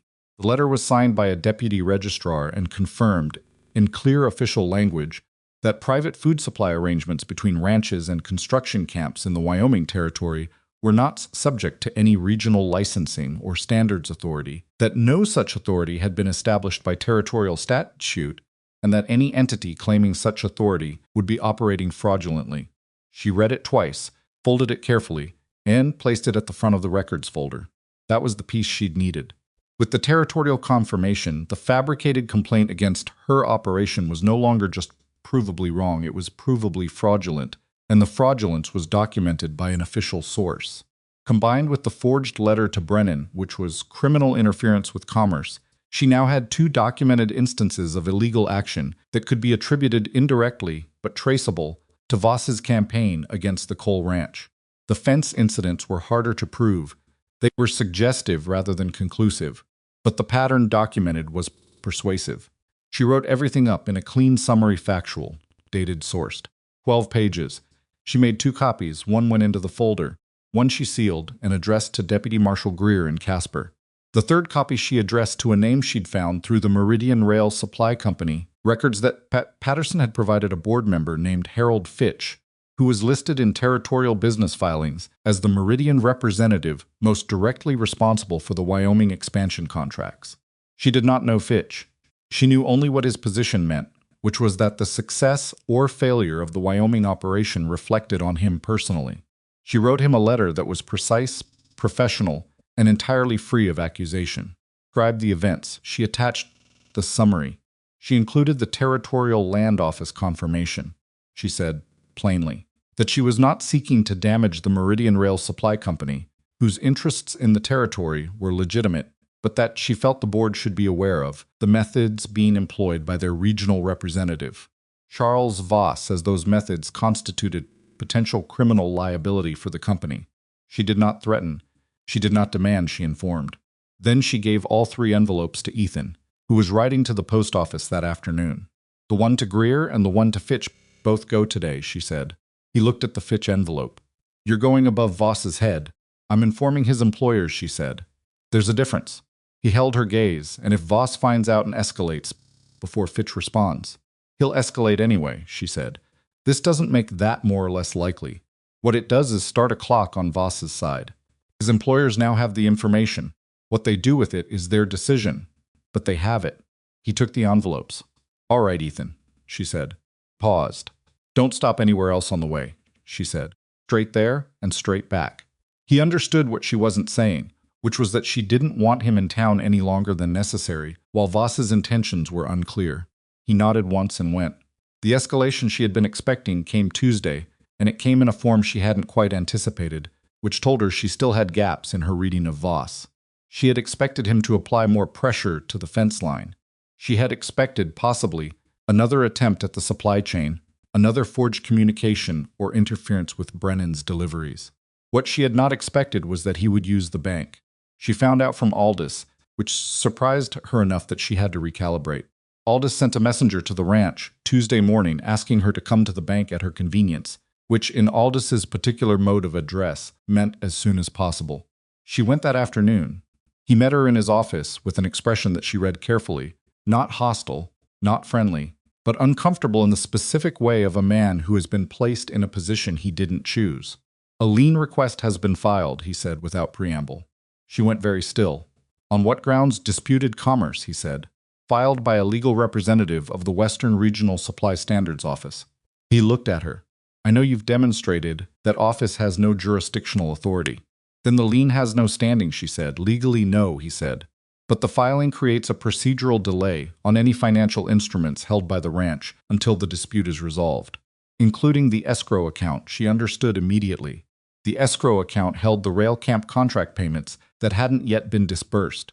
If that account was frozen even temporarily, even on a frivolous basis, she couldn't access the income she needed for the December supply order. Voss had found the gap in her armor. She had been so focused on the supply chain and the fence line and the marshal's inquiry that she hadn't fully accounted for the financial instruments. The escrow was her vulnerability, and he'd known it. How long for the procedural resolution, she said. Minimum 2 weeks, Aldous said. Possibly longer if the filing party requests extensions. 2 weeks without access to the escrow meant she couldn't pay Brennan's December order on time, which meant delivery risk to the camp, which meant Tate had grounds to reconsider. Voss had not attacked directly. He had found the one lever that, pulled correctly, would cause everything else to collapse. She sat in the chair across from Aldous and thought. Aldous waited, to his credit, and it was genuine credit. She noted it. He was not gloating. He looked like a man who didn't enjoy being the instrument of this. Is the lien filing itself on record? She said. It is, he said. The filing references the Western Regional Supply Standards Office as the complainant? Yes. Which I have, in writing, from the Territorial Land Office, confirmed to have no legal standing in this territory, she said. She opened the folder she'd brought. She brought the folder everywhere now and placed the territorial confirmation on his desk. The lien was filed in the name of an entity that has been officially confirmed as having no legal standing. The lien itself is fraudulent. Aldous looked at the territorial letter. Read it. If the lien is fraudulent, she continued, then processing it creates liability for the bank. I don't think that's something you want on your records. It was very quiet. I'm not threatening the bank, she said. I'm pointing out that the person who filed this lien has used your institution as an instrument of fraud. That's a problem for them, and it's potentially a problem for you, and I'd like to help you resolve it cleanly. Aldous looked at the letter for another long moment. Then he looked at her. I'll need to consult with, he started. Of course, she said. Take the time you need. I'll leave this copy of the territorial letter for your records. She stood. I'd appreciate knowing your decision by tomorrow morning, given the timeline involved. She walked out. She stood on the main street of Harlow Creek for a moment in the December cold and let herself acknowledge how close that had been. If she hadn't had the territorial letter, if she hadn't built the habit of carrying the records everywhere, if Aldous had been a different kind of man, less procedurally careful, less personally invested in the bank's legitimacy, any one of those, and the escrow would be frozen, and the December delivery would be at risk, and Voss would have won the exchange. She walked to the livery, got her horse, and rode back to the ranch. Aldous' message arrived the next morning. The lien filing had been rejected on the grounds of fraudulent standing. The escrow account was clear. She read the message at the kitchen table with Vera and Ethan both present, and neither of them said anything dramatic, which was the right response. Vera poured coffee. Ethan put the message in the records folder. He's going to try something else, Ethan said. He might, she said, or he might decide the cost is getting too high. Changed. The letter to Fitch, she said. Voss knows, or will know soon, that his board has the full pattern of what he's been doing. Every action he takes now adds to that record. He's not just trying to acquire a supply chain anymore. He's trying to manage his own exposure. She wrapped both hands around her coffee cup. Escalating further makes his exposure worse. Ethan considered this. You think he'll back off? I think he'll recalculate, she said. Whether that means backing off or changing his approach, I don't know. The balance shifted. It had. She could feel it the way she could feel the weather changing, not through one indicator, but through the accumulated reading of several. She was right, but not in the clean way she'd have preferred. Voss's recalculation came in the form of a second visit. No advance notice this time. He arrived at the ranch Thursday morning in the same hired wagon with the same driver, and this time he didn't look like a man who expected to leave with what he came for. She met him in the yard again. He looked at her for a moment before speaking. And in that pause, she could see what the week had cost him, not in visible distress, nothing so convenient, but in the slight recalibration of his manner, the way a man looks when he's adjusted his position without wanting to show it. The lien was a mistake, he said. She waited. I want to be clear that it wasn't my direct instruction, he said. My legal representative took actions I wasn't fully informed about. That's not something I'm able to verify, she said pleasantly. No, he said, I know. He looked past her at the ranch. I've had communication from my board. They've asked me to resolve the situation with your operation. She held very still. The proposal stands, he said, but I've been authorized to revise the terms. What terms specifically? He named them. The exclusivity clause was modified. She would have the right to maintain existing customers outside the Meridian network, with new customers going through network approval. The pricing mechanism was set at 5% below market rather than 15%, with adjustment by mutual agreement rather than unilaterally. Quota levels were reduced to something she actually calculated as achievable with modest expansion. She listened to all of it. They were still not good terms. They were better terms, better enough that another operator, exhausted by weeks of harassment, might find them acceptable. She was not another operator. No, she said. He looked at her. I appreciate that your board asked you to resolve the situation, she said. I understand that resolution, from your perspective, means me signing something. But what I need is different. She looked at him steadily. I need you to recall the remaining pressure on our operation. The fence line monitoring ends. Any outstanding communications through channels you control that might affect our supply relationships are withdrawn. And I need that in writing. You're asking for a concession with nothing in return, he said. I'm asking for an end to actions that have been documented as potentially criminal, she said. In return, I won't push the marshal's inquiry further than it's already gone. That landed. She watched it land. Because Deputy Marshal Greer had in fact responded a brief note and acknowledging receipt of her documentation and indicating that the pattern she described warranted a preliminary inquiry. That inquiry was not yet formal. It was not yet consequential. But it existed, and it was in writing, and Voss knew or suspected that it did. The fence monitoring, she said. The supplier interference. The fraudulent lien. All of that is in a documented record that I've shared with your board and with the Territorial Marshal's office. If you give me what I'm asking for, I have no reason to pursue it further.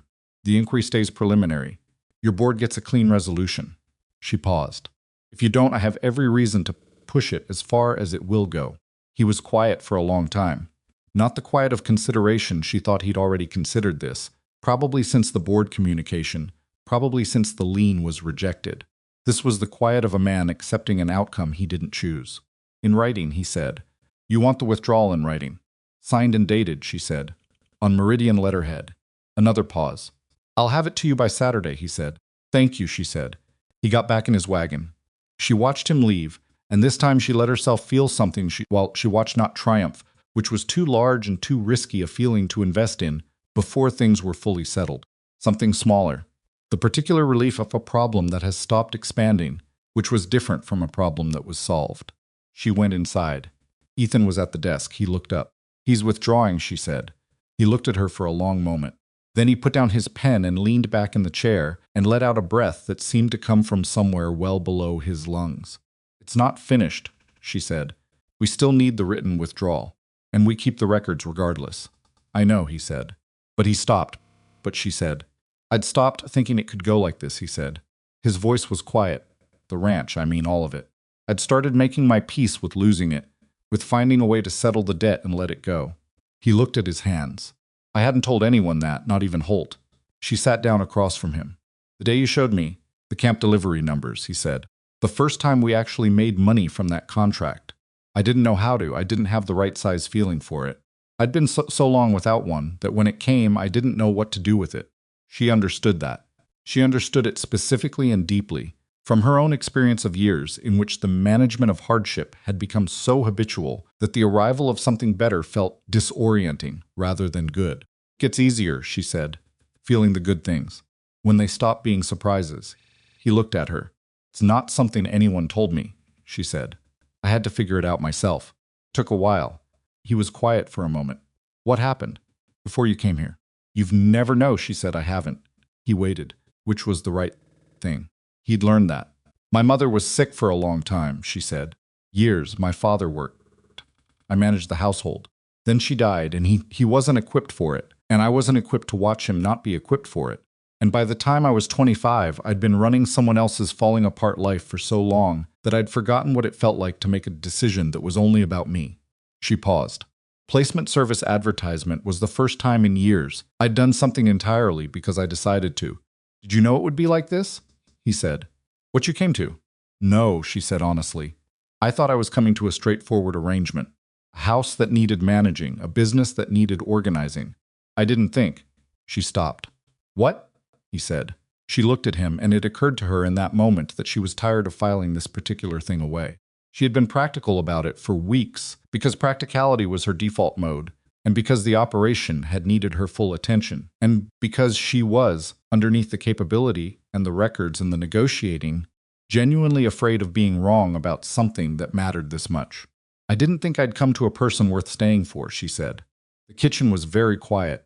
Ethan looked at her with the expression she had been not naming for 2 months, and it was, she saw now, the same thing she'd been feeling and not naming, which was perhaps the least surprising discovery of the whole improbable situation. He reached across the table and put his hand over hers. Not dramatically, just put his hand there, warm and work-rue and careful, and left it.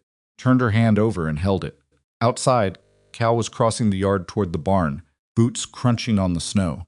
Vera was in the back kitchen, doing something that involved a great deal of productive clattering. From somewhere across the property came the sound of Remy talking to Domingo about something, the exact words lost in the distance. The ranch was alive around them in the way that working things were alive, imperfect, and ongoing and real. The withdrawal comes Saturday, she said after a while. I know, he said, and we still have the December supply order to place. I know that too. She didn't move her hand, neither did he. Ethan, she said. Yeah. You should talk to Remy, she said. About the back wages. You said you were going to. He made a sound that was almost a laugh. Almost. Right now? Not right now, she said. But soon, he agreed. The afternoon light was coming through the window at the low angle that it did in December, turning the worn surface of the table gold in a way that made everything look older and better and more permanent than it actually was. She knew that. She wasn't the kind of person who confused good light with good circumstances. But she also wasn't the kind of person who refused good things when they arrived. She had been both those things once. She wasn't anymore. The records were on the shelf. The escrow was clear. The marshal's inquiry was preliminary and stable. Voss's written withdrawal was coming Saturday. Patterson and the other ranchers were coordinating. Camp contract was solid, and the December supply was manageable, and the herd was in better condition than it had been in years. And she was sitting in a kitchen in Wyoming in December, with her hand in the hand of a man who had stopped waiting to fail and started, slowly, imperfectly, learning to believe in the thing they were building together. That was enough. For now, in this specific moment, it was more than enough. She'd learned over a difficult and instructive life that most things didn't arrive the way you imagined they would. They arrived sideways and incomplete, and asking more of you than you'd planned to give. Question was never whether the thing was exactly what you'd wanted. The question was whether it was worth staying for. She knew the answer to that one. She'd known it since the first morning. She'd looked at this ranch from the rise above it and seen, past all the damage, the land underneath good land, solid land, land that was worth the work of a person who understood the difference between a thing that was finished and a thing that had only stopped being tended. The ranch had needed tending, so had the man who came with it. So if she was being honest, had she? She was still at the table when the sun finished its low December arc and the kitchen went from gold to gray, and Vera came in to start the evening meal and looked at the two of them without a word and began doing what she'd come to do. And Adeline finally let go of Ethan's hand and stood up and went to help, and Ethan sat for a moment longer before getting up and going to find Remy. The conversation, she learned later, lasted about 20 minutes. Remy came in for supper that evening with an expression she'd seen on Domingo's face the night she'd paid the full wages that complicated, particular expression of a person who has stopped expecting fair treatment and received it anyway, and doesn't quite know where to put the feeling. She didn't ask Ethan what had been said. She didn't need to. Voss's written withdrawal arrived on a Saturday, as he had promised, and it was the most anticlimactic piece of paper Adeline had received in her entire time at the Cole Ranch. 1 page, Meridian letterhead, signed by Voss and countersigned by a Meridian legal representative whose signature was illegible in the way of people who sign many documents and have stopped caring whether anyone can read their name. The language was formal and bloodless. All activities undertaken by representatives of Meridian Rail Supply Company in relation to the coal ranch operation are hereby ceased and withdrawn, effective the date below. No acknowledgement of wrongdoing, no apology, just the clean administrative language of a company cutting its losses and moving on. She read it at the kitchen table on Saturday morning, with Ethan across from her and Vera making noise at the stove, and folded it, and placed it at the front of the records folder, which was now so thick it barely closed. "That's it," Ethan said. "That's it," she said. He looked at the folder. "Feels like there should be more." "There usually isn't," she said. "When people back down, they back down quietly. The noise is all in the build-up." She understood his feeling, though. She had spent weeks living at the elevated pitch of someone managing active threats, and the silence after was its own kind of disorientation. The body kept preparing for the next thing, even when the next thing had decided not to come. She gave herself the morning. That was her private concession to the weight of what had passed. She did not open the supply letters. Until after noon, she let Vera handle the camp prep without supervising, and she sat with a second cup of coffee longer than she usually permitted herself. It was not rest exactly. It was the thing adjacent to rest that practical people allow themselves when they can't quite achieve the real version. The December supply order went to Brennan that afternoon. She had calculated it 3 times over the previous week, adjusting for the herd's improved condition and the expanded camp delivery schedule and the additional cooking capacity she'd gained by hiring a second part-time worker, a young woman named Stella, who was 17 and fast, and who had come to the ranch looking for work 2 weeks ago after her family's homestead claim had failed. Stella was not Vera. She didn't have Vera's efficiency or Vera's particular authority over a kitchen. She was reliable, and she learned quickly, and she worked without complaint in the way that young people did when they were grateful for steady wages, which she was, because steady wages were not something she'd had before. Adeline paid her fairly. She paid everyone fairly. This was not a policy she articulated or displayed. It was simply what she did, because she had spent enough of her life watching what happened when people were not paid fairly, which was that they either left or stayed and became quietly resentful, and both outcomes cost more than the money saved. The December order confirmation came back from Brennan by Monday, and with it a personal note brief, practical in Brennan's way, that said he'd heard about the lien situation from Aldous and was glad it had been resolved, and that he hoped she understood his continued business was hers as long as she wanted it. She appreciated the note more than she would have said out loud. Patterson came back the second week of December, this time with Hartley, who ran the cattle operation near the creek. They sat at the main room table. She brought coffee, Ethan brought chairs, and the 4 of them had the conversation she had been building toward since the night she'd identified the pattern in what Voss was doing. Conversation was not dramatic. It was the kind of conversation that people who live and work close to the ground have when they're being practical about their futures, careful, specific, without much sentiment. By the end of 2 hours, they had agreed on 3 things. They would share supply chain information going forward, specifically buyer rates and delivery terms, so that none of them could be isolated and underpaid the way the coal ranch had been underpaid for 3 years under Harmon. They would share information about any new operators entering the territory with supply arrangements to offer. And if any one of them received the kind of coordinated pressure the coal ranch had received, the others would be notified immediately. It was not a formal partnership. Nothing was written. None of them had lawyers present or would have wanted them. It was 4 people shaking hands on a set of commitments they intended to keep, because their word was the currency that mattered most in a territory where institutions were thin and reputation was durable. Patterson shook her hand last, on the way out, and held it a moment longer than necessary. "Your husband's lucky," he said, simply, without elaboration. She glanced at Ethan, who had heard and was looking at the middle distance, with the expression of a man pretending he hadn't. "He's not my husband yet," she said. Patterson raised an eyebrow. "Technically," she said, "we signed a contract. The other arrangements are ongoing." Patterson's Mesa sound that was unmistakably amusement got on his horse and rode out with Hartley beside him. She went back inside. Ethan was still looking at the middle distance. "You could say something," she said. "I'm thinking," he said. "About what?" He looked at her. "About whether yet was intentional." "It was," she said, and went to help Vera with supper. Christmas came and went without ceremony, which suited everyone at the coal ranch. There was no money for extravagance and no culture of extravagance to demand it. Vera made a meal that was better than the usual meals, which was ceremony enough.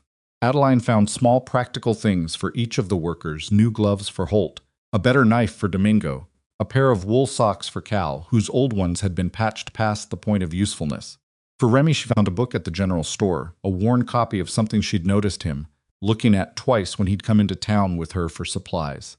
She wrapped it in paper and left it with the others. He found her in the kitchen that evening and stood in the doorway with the book in his hand. "You remembered," he said. "I pay attention," she said.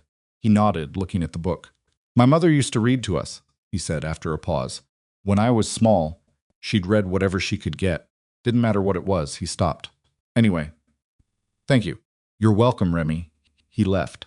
She turned back to the stove and thought about what it meant that a 22-year-old with nowhere to go had found a place on this particular piece of ground, and what that meant for what this place was becoming, and whether she'd understood from the beginning that rebuilding a ranch meant rebuilding the lives that moved around it, not just the fences and the accounts. She had understood it, she thought. She just hadn't known how much of it there would be. Ethan gave her something on Christmas morning that he'd made himself, which she hadn't expected. It was a small wooden box, the wood sanded smooth, and joined with the careful work of a man who was not a carpenter but had taken his time. Inside were 3 compartments sized, she realized, precisely for the 3 most common sizes of her record folders. She looked at it for a moment. "You measured the folders," she said. "Twice," he said. "Came out wrong the first time." She looked up at him. He looked back at her with the patient attention of a man who had learned to wait for her to find the words. "Thank you," she said. And she meant it in all the ways a person could mean something that simple. January brought the cold that Wyoming had been promising since October and had apparently been conserving for maximum effect. The temperature dropped to numbers that made outdoor work not just uncomfortable but dangerous if you weren't careful about it, and Adeline reorganized the daily schedule accordingly: shorter outdoor shifts, more rotation. The bunkhouse fire kept burning through the night, hot food 3 times a day instead of 2. Cattle were in better condition than they'd been in years, which was the result of months of careful attention, the feed adjustments she'd made, the pasture rotation, the fact that they hadn't been stressed by night riders in weeks. Their winter weight was adequate, and their condition when the spring buyers came would be substantially better than the previous years. She had begun thinking about spring with a kind of specific optimism she hadn't permitted herself in the fall, when everything had been too fragile to plan far ahead. Spring meant the end of the camp contract. The rail line would extend beyond the local camps by April, and with it the steady income they'd been building on. She needed to have the next arrangement in place before that happened. She had been in correspondence with 2 potential new customers, a mining operation that had recently established itself 40 miles west, and a small settlement that was growing fast enough to need regular supply arrangements. Neither was as large as the camp contract. Together they were larger. She was also thinking about the kitchen itself, which had done everything she'd asked of it, but which was genuinely too small for what the operation had become. Expanding it properly would cost money they didn't have yet. But if the spring cattle sale went as she projected, and if the mining supply arrangement came through, at the rate she'd negotiated in preliminary terms, the expansion was achievable by summer.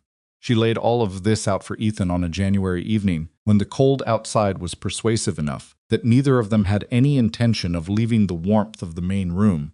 Sitting at the desk with the ledger open between them and the lamp turned up as high as it would go, he followed her through the projections carefully, asking questions at the places where the assumptions were thinnest, which were the right places to ask. He'd gotten better at this over the months, not because she'd taught him formally, but because he'd been watching and listening and participating enough that the understanding had built itself. "The kitchen expansion," he said, looking at the estimate she'd written. "You've priced this already." 3 quotes, she said. "Hargrove's son does construction now. His is the middle bid, but he's local and I trust the work. And this is contingent on both the mining contract and the cattle sale. And the spring delivery arrangement for the settlement." "Yes," she said. "If any one of those 3 comes in significantly below projection, we delay the expansion." He looked at the numbers. "It's tight." "It's always tight," she said. "I know." He looked up. "I used to think tight meant failing. Like being short of where you wanted to be was the same as going backward." "It's not," she said. "No," he said. "I see that now." He paused. "Took you to show me that." She looked at him across the ledger. This was not the first time he'd said something like this, and she had learned to receive it without redirecting it, which had required practice. She had a deep habit of deflecting acknowledgement, of turning it back into practicality before it could land. She was working on that. "You showed yourself," she said. "I just gave you something worth showing up for." He was quiet for a moment. "Then that's the same thing." She held his gaze. Outside, the wind had been going all evening, doing the thing Wyoming wind did in January, which was remind you constantly that the structures human beings built against the cold were significant only insofar as they were maintained. The house held. The fire held. The warmth between the two of them at that desk, in that lamplight, with the ledger open, and the future roughed out in numbers that were tight but possible that held too. Closed the ledger. "I want to get married properly," she said. Not with preamble. The habit of preamble was something she'd never had. He looked at her. "We have a contract," she said. "That was never nothing. I want you to know I didn't take it as nothing. But I'd like the other thing too. When it's right." "When is it right?" he said carefully. "When we choose it," she said. "Not because the arrangement requires it. Because we do." He was quiet for long enough that she felt the familiar pull toward taking it back, qualifying it, wrapping it in the practical language that made personal things manageable. She resisted the pull. "Spring," he said, "after the cattle sale, when the ground's not frozen, and there's something to celebrate." "Spring," she agreed. He reached across the closed ledger, and she put her hand in his, and they stayed like that while the wind did its worst outside and failed to matter. Cattle sale happened the second week of April, and it went better than her projection. Not dramatically better. She was not a person who experienced dramatic windfalls, and she had learned not to rely on them. But the herd's condition had improved enough over the winter that the spring weight was higher than she'd quoted to the buyer, and the buyer paid the higher weight without argument, because the cattle were visibly in good shape, and he was not a fool. The difference was enough to move the kitchen expansion from contingent to certain, told Hargrove's son the same afternoon. He came out to look at the existing kitchen the next day, took measurements with the specific care of a man who wanted to get it right the first time, and said he could start in May and have it finished by the end of June if the weather cooperated. "The weather in Wyoming," she said, "does not cooperate." He grinned. "July," she agreed. They were married on the last Saturday in April, which was not warm. Wyoming in April was not warm, and she had stopped expecting it to be, but was clear. And the light was the particular clear light of a high-altitude spring morning that made everything look like it was trying its best. There was no elaborate ceremony. The justice of the peace from the county seat came out on a Friday and stayed overnight at the ranch. And on Saturday morning, the people who mattered most were present in the main room of the house: Vera and Stella, Holt and Domingo and Cal and Remy, Patterson, who had ridden over that morning without being asked, but had apparently considered it obligatory, and Mrs. Garrett from the post office, who had come because Vera had told her, and whom Adeline was genuinely glad to see. The ceremony took 11 minutes. Neither of them cried, which was consistent with who they were. Holt, unexpectedly, had to look at the ceiling for a while, which was something no one mentioned, then or afterward. Afterward, there was food. Vera had been preparing since Wednesday, which was thorough even by Vera's standards, and the table was full, in a way that the Cole Ranch table had not been full in a long time, full of food and full of people, and full of the particular noise of a gathering that has earned itself. Remy gave a toast that was short and honest, and slightly awkward in the specific way that young men's toasts are when they haven't had much practice but mean what they're saying. "You both were kind of a mess when this started," he said, to muffled laughter, "and now you're not. And it's because you found each other. I think that's worth celebrating." It was the most direct thing he'd said in the 8 months she'd known him. Thought it was the right thing. The mining supply arrangement came through in May at the rate she'd negotiated, and the settlement delivery agreement followed in June. Kitchen expansion finished in early August, only 3 weeks past Hargrove's estimate, which was remarkable by any standard, and which she credited to the fact that she checked on the progress every day, and this apparently motivated a level of consistency that the contractor had not previously managed on other projects. The new kitchen was not beautiful. It was functional in the specific, ambitious way of something built to do serious work, more preparations, a second stove, a proper cold storage area that Domingo and Remy had dug out along the north side of the building. It smelled of new wood and possibility.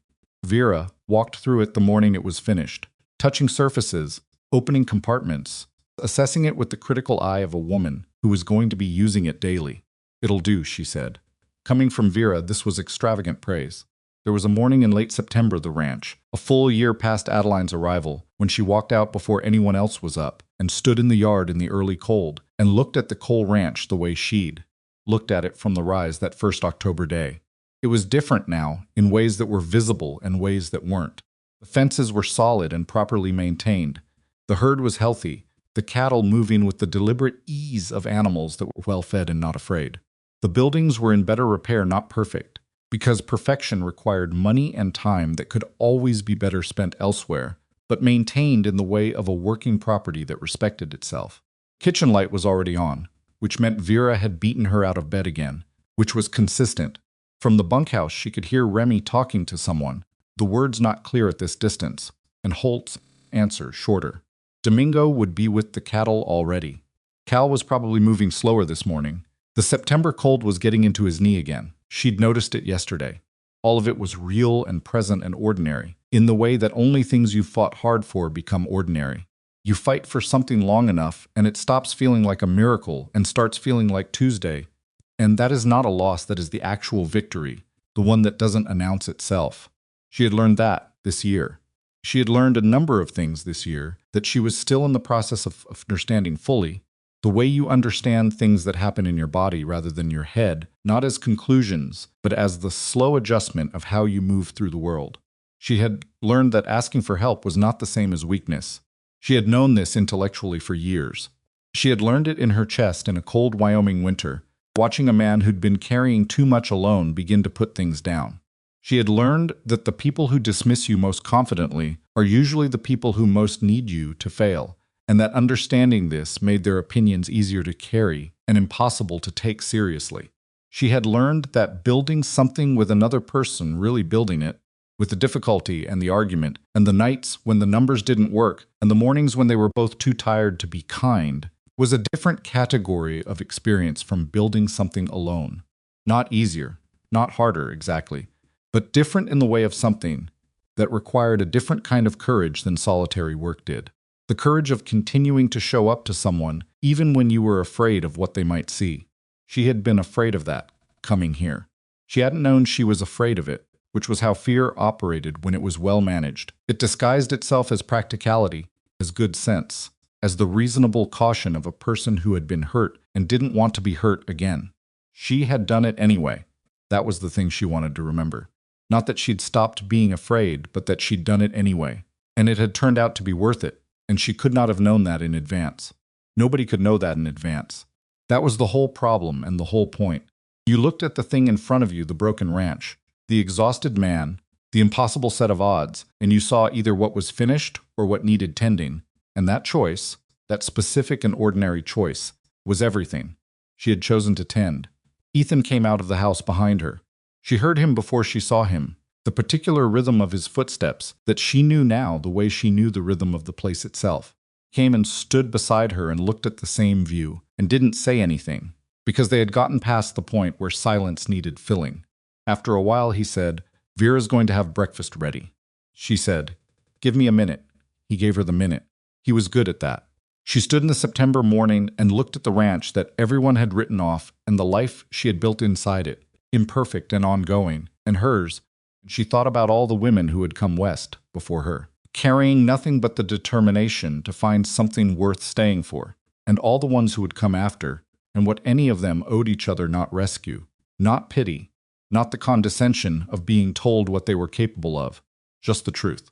The truth was this: the place everyone expects you to break is often the place you find out what you're made of. Not because hardship is good. Hardship is not good, and anyone who tells you otherwise has not had enough of it. But because the version of yourself that comes out the other side of something genuinely difficult is the version that knows what it can do. And knowing that changes everything. It changes how you walk into rooms, and how you read contracts, and how you love people, and how you build things that are meant to last. Adeline Mercer had arrived in Harlow Creek with a leather bag and $40 and a signed contract, and no idea what was waiting for her. She was still here. That was the whole story, really. Everything else was details. Turned and walked back into the house, where Vera had made something hot, and the men were coming in from the cold, and Ethan held the door open as she passed through it, and the ranch was alive around her in all the ordinary, imperfect, necessary ways that living things are alive when they have been properly tended. Kitchen smelled of coffee and wood smoke, and the particular warmth of a place where people worked hard and ate well, and knew that tomorrow would ask something of them, and were ready to give it. She sat down at the table. She was home.